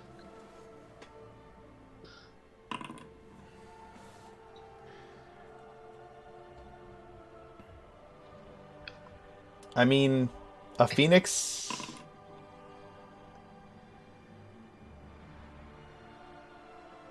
A phoenix is a bird of death and rebirth, and is an apt metaphor for what the Phoenix Legion is at this point. Born in flames. I mean, phoenixes do exist in this world. Otherwise, why is there a legion named after one? Well, it could be mythological in this world. I gave you the exact wording. I gave you some of, I gave you what that was asked for of us. I don't know if we know anything about that. Silver, does your brother say what he wants it for? Let's maybe check down below. It might be in the vault or in the sealed door. I don't. Yeah. I think he just figures that since we're the Phoenix Legion, we might know where to find some of this stuff. Well, can you ask him why he needs them? I have no idea. I can ask. I can. Yeah. He has 25 words to respond in sending. Hey, Mirth. Bro, what the heck? What do you need it for? What And possibly. do? And possibly, we may check back later. Phoenix Legion has no real phoenixes. What do you need that fire for? Okay. Hold on. Phoenix Legion, made with 0% phoenixes. No phoenixes were harmed in making the Phoenix Legion. Well, one was killed, but it quickly reborn. Yeah, Now- they are a renewable resource. Kentucky Fried Phoenix. Man, the fire to cook a phoenix though, that's going to be rough. Well, the cooking isn't the hard part. It's trying not to get it to ash that's the hard part. True. Maybe if you did like the clay fire cooking. All right. I sent Mirth a response saying, "Do you need the actual flames of a phoenix, and what do you need it for?" Solid. Let's go down to the vault in the meantime. Yeah. I will say as part of my being remanded, I have a pair of handcuffs on my belt that I can quickly slip on in case of need. Just some manacles. Citadel custody. We'll put it that way. Yeah, just in case anyone shows up, they're like, "We've heard he's here." You're like, "Look, I'm remanded." Okay. So you're going down below? Mhm. All right. You head down. I'm assuming you're going to the underwater chamber. Is that correct? Yes. Okay. With the staff. The 5 of you in silver go down to the underwater chamber with the staff. I thought while I wasn't here.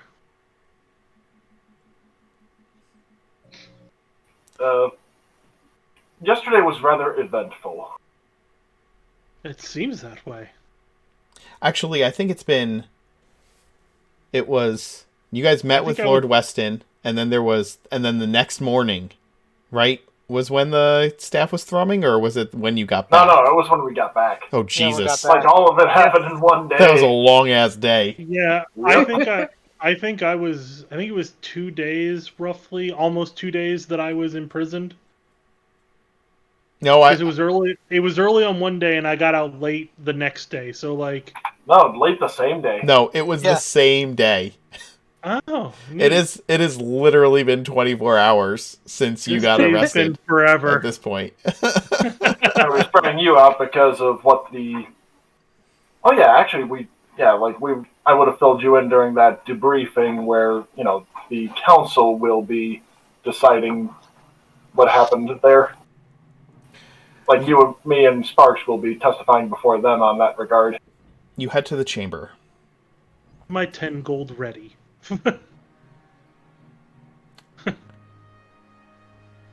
And you stand in this domed chamber with the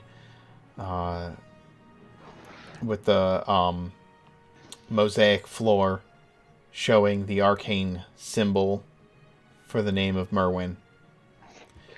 Before you is that doorway with the shape of a diamond in the center of it.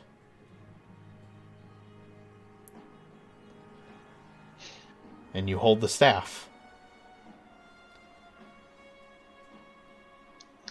And I will great gently with reverence and align the diamond into the slot on the door and push in. When you do so, you feel the entire room thrum with power. And the door before you melts into the diamond with purple fire. On the other side is a grove surrounded by walls. I was waiting for you to say that there's a bunch of rabbits in it.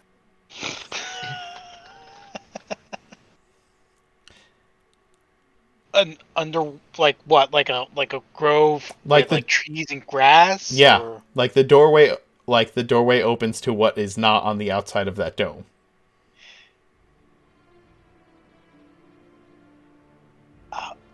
Kate?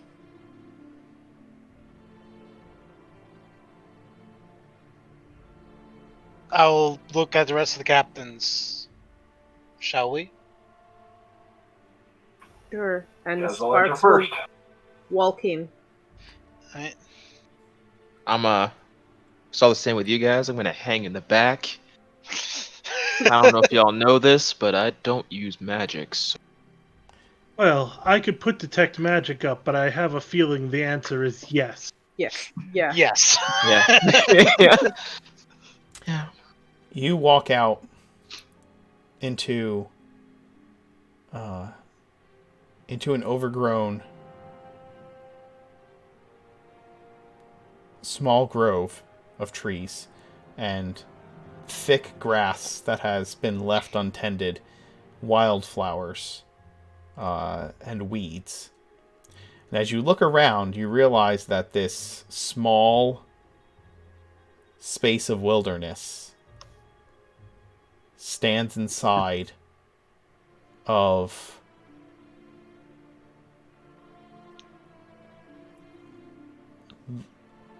like a courtyard of buildings that have been built so closely together that they are connected to one another.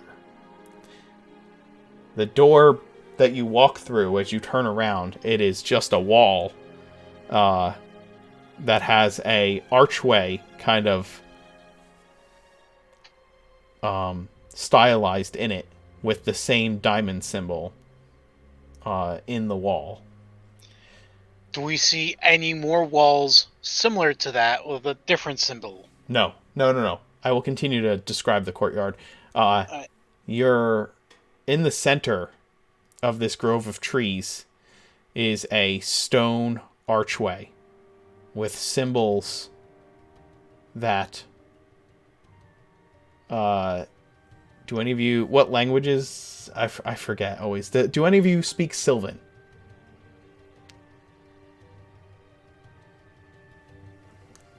No, I speak Elvish and Gnomish. Okay. Do one of our druid recruit or But, one of our junior officers do? Silver does.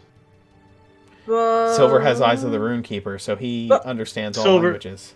Silver can read Yeah. any language. Nice. And I do have comprehend languages needed. So Okay, so it's in the it's Eyes of the Runekeeper gives him constant comprehend language, correct? okay. Yeah. But it would have to say something, and he would get the literal understanding of it, right?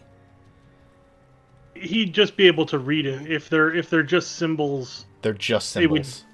yeah. I mean, he might be able to recognize that maybe they're Sylvan with it, but without like an understanding of the culture, I don't know that he would get much more than that. Yes, he tells you that there's Sylvan and some other language, and they are just like symbols within those languages that are on this stone doorway that's in the center. There's no. It is a square stone doorway that has no door. You can just walk right under it and walk around it. That is built in the center of this grove of trees, and it is overgrown with moss and vines. And you realize as you're standing here listening that you can hear the familiar sounds of the city that you've been in this whole time beyond these walls.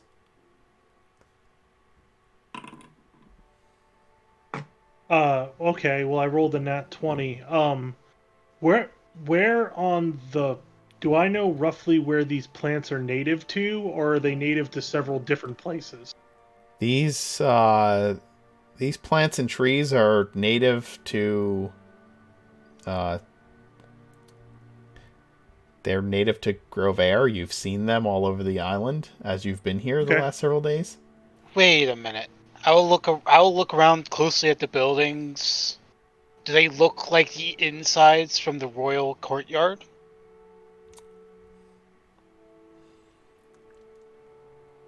There are no doors on these walls or windows, and they are multiple stories tall. You are somewhere in the city, in between a bunch of buildings that have been built so closely together that there is no way in or out of this courtyard. It has been hidden by urban expansion from the rest of the city. And probably a good dose of illusion magic, too. Do any of us have a grappling hook, maybe? I think Silver would. I'm pretty sure that Broker might. I don't need one. Come again? I'm just gonna cast Spider Climb and climb up the side of it. Nice. Or walk up the side. Okay. Can I just join him and try and climb the trees? Sure. The trees do not go above the buildings. Oh, well, if that's the case, then never mind. Yeah. That. Well, we're gonna hand you a rope to secure. Well, if we decide to climb out. All right. I'll just leave this. I'll just leave it to Trix. Oh, sorry. I wanted to know what bitumen was.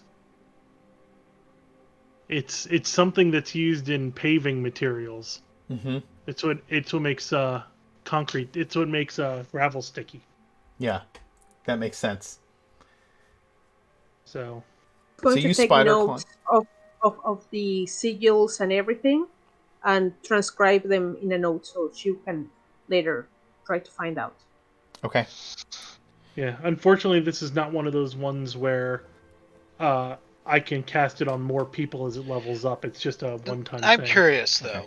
The preacher will approach the archway with the staff in his hand. Does it look like anything is reacting or does anything change? No. Not to nothing changes with the archway as you approach with the staff, and nothing changes with the staff either. So Okay. what does Trix see when he climbs? Trix, you climb to the top of one of these walls, and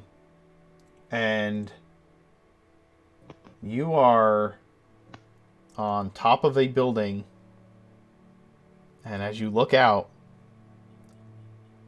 you can see that you are in somewhere in the central part of the city of Grovair.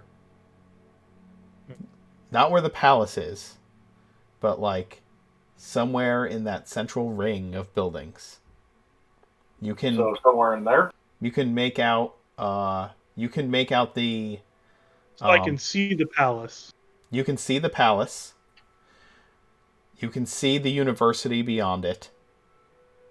Like the largest building in the university where you met with Lord Dolan. You can see that building. You can see And That's 47, right? That's 47. Yeah, you can also Okay. see you can judge actually because you can see the different buildings. You can judge that you are somewhere probably in like 53 or 54. Okay. Okay. What's 53 again? Nothing. I don't think there's anything super special there. No, there's no buildings of importance Okay. there. Okay, I come back down. Preacher, as you're walking around near the archway, and you look around these walls to see if there's another one of those doorways on the walls. It's enough that you have to actually like walk through the trees to look at them. You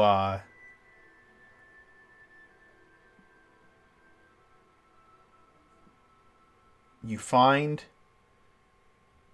in one corner of these buildings a statue of Merwin. He has a tome under one arm and a staff in his hand. And there's a placard at the base of it, written in Sylvan.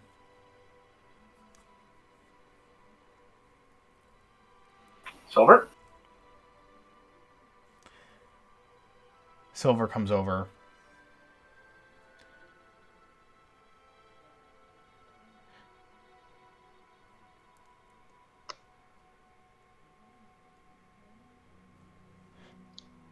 The placard says that It's Merwin. those who know the signs to seek will find the way.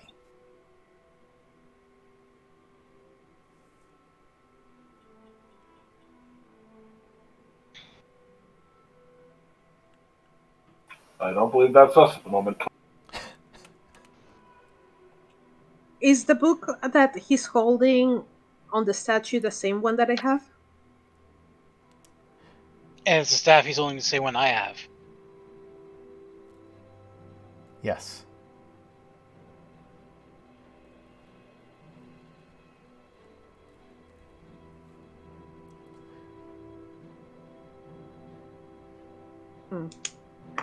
Preacher, can you pass me the staff? I'll do so. Take the staff, I'll take the book.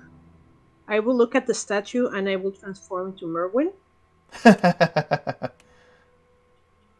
And then try to see if anything changes in the archway. It does not. No. Tell the book and staff. That's where all that alteration magic comes from.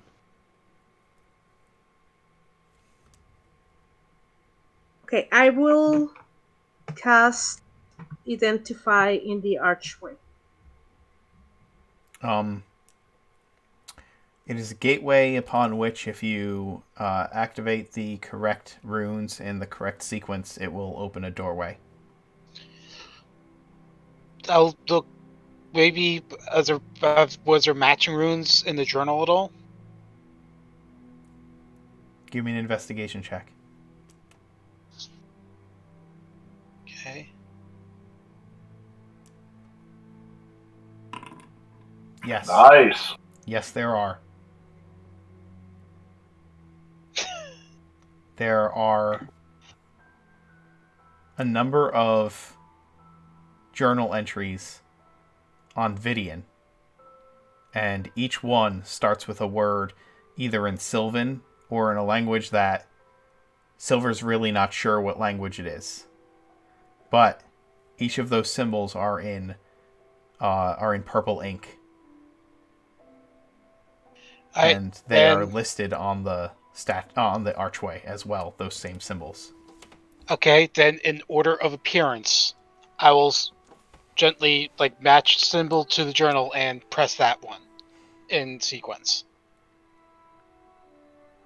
When you complete it, a swirling silvery mist begins to form in the archway and then coalesces into a mirror-like surface.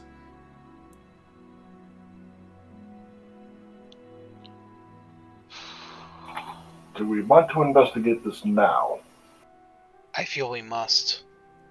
Before we try to do that, I'm going to send my raven.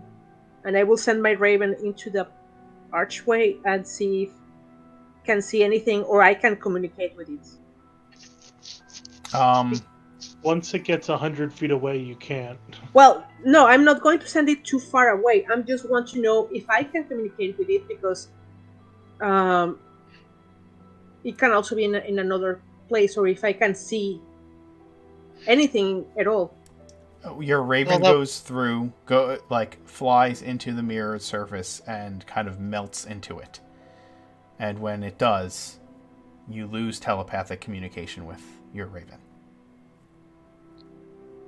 Would you have told it to fly back out if it can't? Yep, that Okay. Just making loops. Yep, it does so. And if it flies back out and you regain telepathic communication.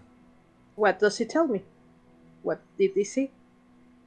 There's a room with a thing that looks like this, and it lands upon the archway and hops around on it.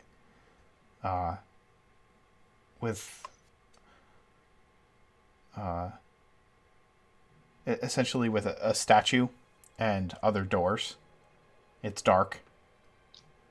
So an inside room? Yes. Sounds like a central hub. Alright. Well, in that case, Preacher will walk through the gate. Okay. Yes, I'll follow. Silver turns to Sparks and Broker and Trix and says, Are we really doing this right now? Oh, this No, is a terrible idea. And it is a terrible idea. Who are we leaving to tend the citadel? What happens if someone else tries to break in? I think Broker said he was staying behind, right? Well, I mean... Or are you following at this point now that we went through the first gate and... Yeah. I'll actually try and... I'll get...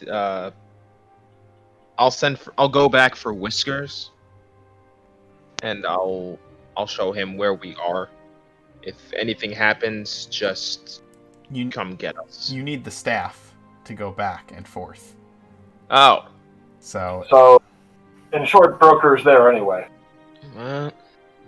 So, yeah. Got it. I'll stay here if things go bad. Who else is going in? Well, Gaz can't go back without the staff, so... No. Okay, this archway. The archway that you've just gone through, the silvery doorway, you can go in and out of that just fine. It's the archway. It's the doorway that leads back to the domed room underneath. Well, that's what I mean. It's Gaz can't go back there, so he may as well go on with this. Gotcha.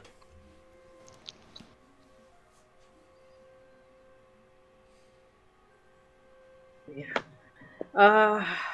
I appreciate your sense of adventure, Preacher, but you do realize this is a terrible idea, right? Preacher already went in, right? Yeah, he's already through. No, I said... Oh, yeah, he went through. When they said this...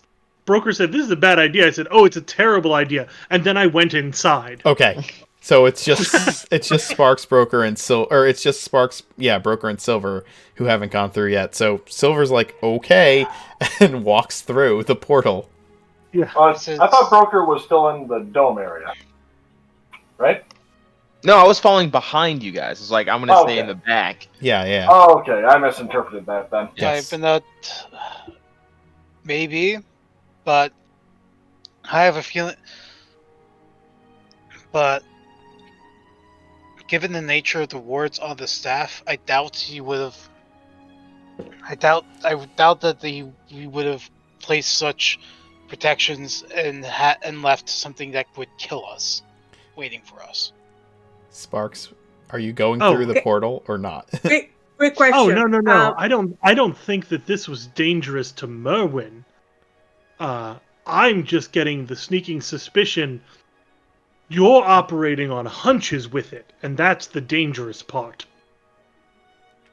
Well, given Hold on. Let me find out what Sparks is doing before we continue this conversation. Yeah, absolutely. quick question. Did we settle on a date or anything for the council meetings and for anything that's going to happen? Nope. nope. Not at all. So it's up in the air, and these guys. Okay. Yeah, one's Yeah. gonna be ASAP, so So Gaz will Sparks, do like an hour tops, and then we have to get back. Sparks has the that she's still looking like Merwin. Yeah. The staff and the book, and looks as a broker and is like, okay, let's leave. And we leave. You two are going back? I'm going back. Okay. Well, I'm staying here. We can't just leave them. They can go and explore all they want, but the problem here is we're sending a team to help Clink and Clank, who is Yes. staying on the Citadel. Like the door is closed.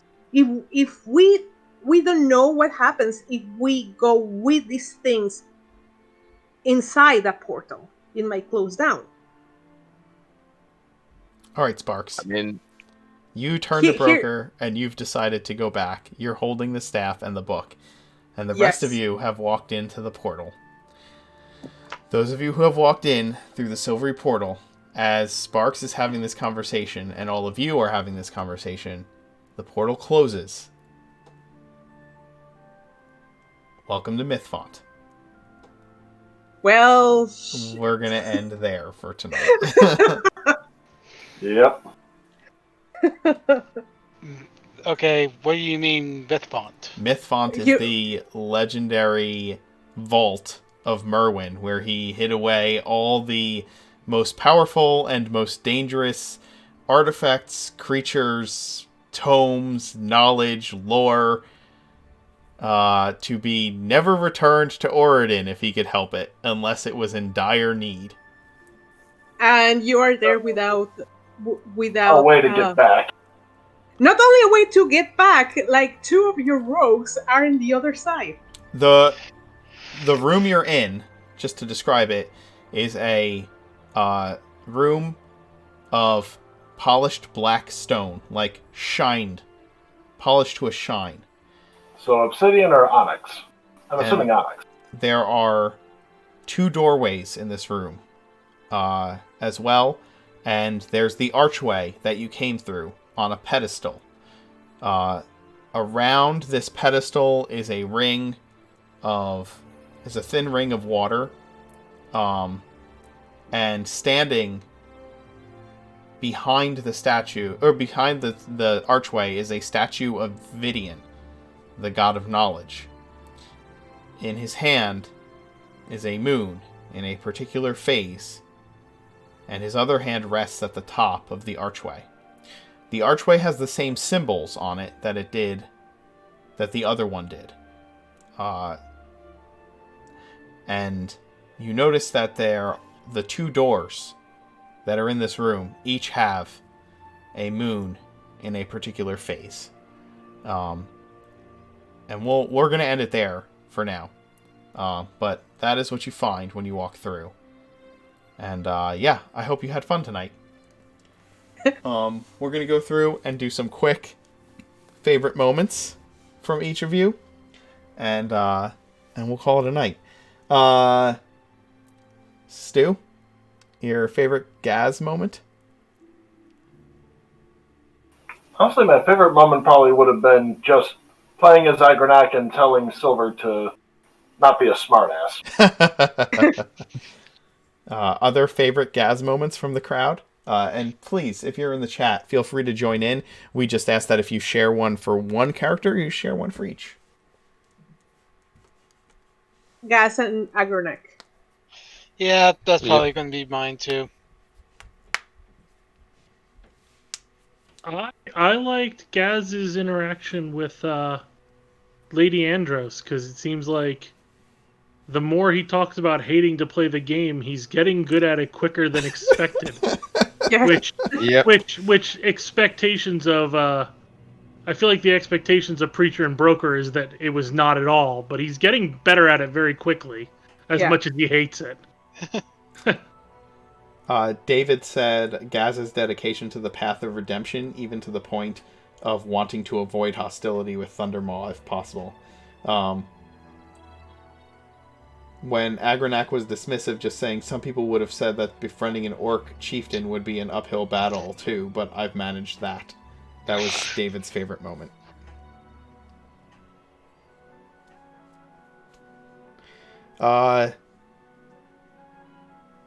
John, your favorite broker moment?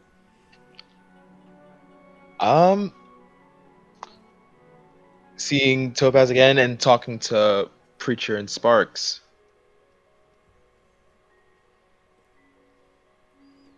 Anything Yeah, in particular stand out to the rest of you about those interactions?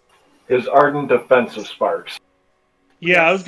was gonna say him playing mediator, even if he kind of agreed with where Preacher was coming from. I think he played a good mediator between the two, because that went from like 0 to 60 real fast. Right.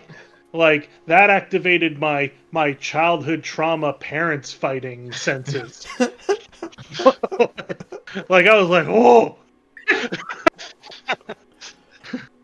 David said broker just having Sparks back and being the voice of reason in that situation. Yes. My favorite part was when you said like Sparks is human.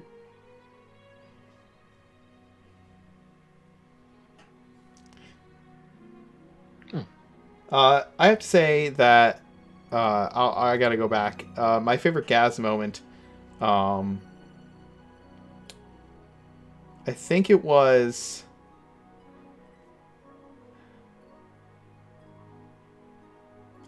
I definitely think it was the conversation with Agronak. And him actually saying like declaring Agronak as a friend. That was very unexpected to me. And I appreciated it. And for Broker, I think like there were a couple of moments, John, where you really got into what you were saying and like you got forceful about it. You put some emotion and some some real strength behind your words, and those moments were really fantastic, honestly. Thank you. Dio, favorite Sparks moment? My fight with Preacher. The argument. That probably was my favorite part. Nice. David said Sparks' insistence that there is no Captain Sparks that is a Dragonborn. Captain Sparks is a human and has always been a human. It just gave a really great insight into her situation and how uncomfortable she found Preacher's prying, however well-intentioned it might have been.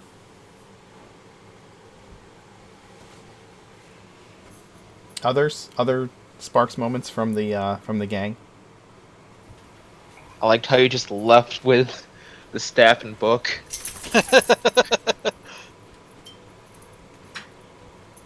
Probably the interaction with Captain Card, actually.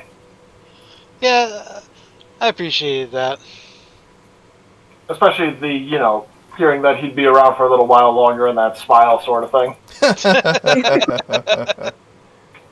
I've said it before, but Gaz misread the situation with her and Silver entirely wrong in that case. There was one particular moment in that interaction that was my favorite moment, actually, and it's when he called her captain, and she said, and she just kind of like emphasized like just Sparks. That was my favorite moment from Sparks.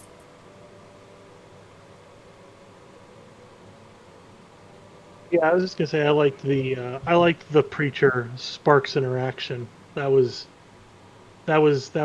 good. Like I said, did it make my childhood trauma senses tingle a bit? But it was really good still. Like very well role played on both parts. Yeah, agreed. Adam, favorite Trix moment?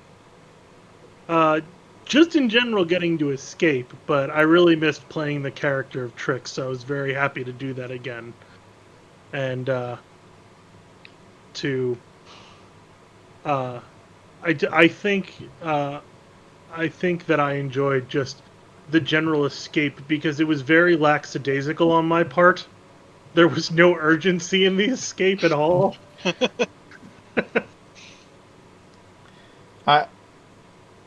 I personally really enjoyed. It wasn't a direct roleplay thing, but it was a implied one when you said, "I don't lock my door." Like the fact of the matter is, like, I think that embodies Trix in my mind of like, if something is just an expected obvious, it's just like, why would I bother to do this? And I feel like that's Trix's entire personality. He doesn't bother with pretense. Yeah, at all. I like that you serve, and also the fact that when you return and you were hoping that Preacher will notice that you were there. Yep. For me, it had to be reporting to Gaz, dripping wet still, and just, calmly prestidigitating himself dry as they talked. That was a nice little touch. I liked the part where you're talking to Preacher and just listing off all the things that you've done while in prison. Yeah. Yeah, that was just like, Preacher's just like, loud or quiet?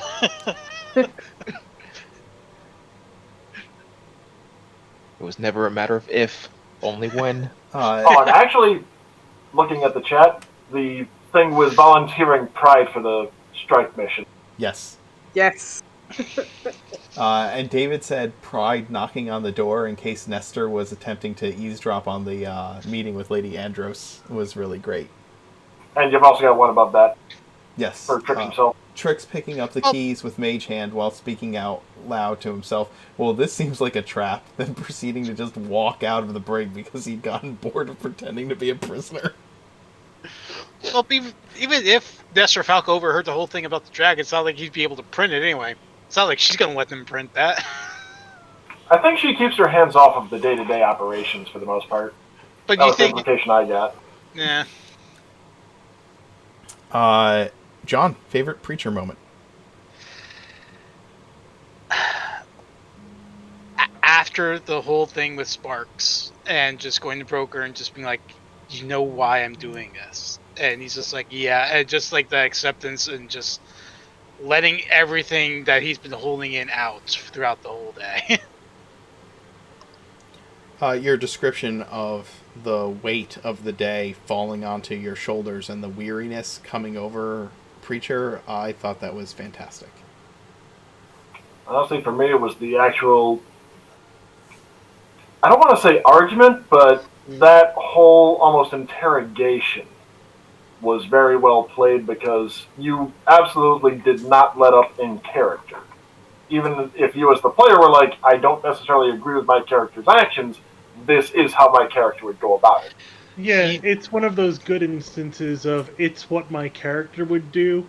I know that phrase gets a lot of flack on the internet because people use it to do stupid things, but it was one of those instances where it was well done. I mean, in Preacher's mind, like, this knowledge of Sparks is a potential threat. He needs to know It's a everything. It's an opening. Yeah, and he needs to know what everything about this in order to guard against it. He was not expecting this. He knows. I mean, he's worried that this may throw any of his plans into chaos, so he needs to be able to deal with it. It's the exhaust port on the Death Star. Exactly. Yeah. David said that Preacher's conversation with Sparks, for how much he went about it, completely ass backwards. I think that there were moments in that conversation where, like you said, Preacher's like, I need to know everything about this so that I can make sure that we are, that I'm ready for any contingency. And I think that the people in the room were like, you're telling me that this information is dangerous, and then you're telling me to give you as much of it as I can. Like, shouldn't we limit how many people have that information, even if that means limiting it to you? And so I think that that was the crux, I think, of the back and forth within that argument. Actually, I've also liked how Sparks kind of stopped him dead in his tracks by mentioning her parents are halflings, and he's like, okay, trying to process that one. Yeah. He did stop. You did stop dead in your tracks after that. Preacher.exe has encountered a fatal error. It needs to reboot. Please check back later. Horns are made. We have to keep halflings apart. But then how are there halflings? Oh, God. The rabbit hole gets deeper. This is not a halfling hole. I think it involves gnomes now. What? I also always appreciate Preacher's kind of subtle orchestration of conversations with the noble lords, of just like, I think there are times where John's just like, I give Gaz a look and say, should we? And at this point, you guys know what he means when he asks that question. Like, so I think he also guides the conversation that way a little bit before, kind of teeing it up so we can hit the ball. Yes. Yeah. So that's good. I appreciated all of that. I have to say, the most fun thing I had, my favorite moment for me was being able to play Agranak, honestly. I enjoy playing that character. It's been a while. Yeah, it has been a while. Did you heard? Did you saw the comments when you were playing Agronak? No. Oh, I saw some of them. Yes. That the bromance, and also I think Adam made a comment that Agronak is a tsundere. Yes. Yeah, I noticed the ones comparing like My Hero Academia. Yes. Yeah. But yeah, Agranak was definitely. The quarantine's been great for catching up on anime.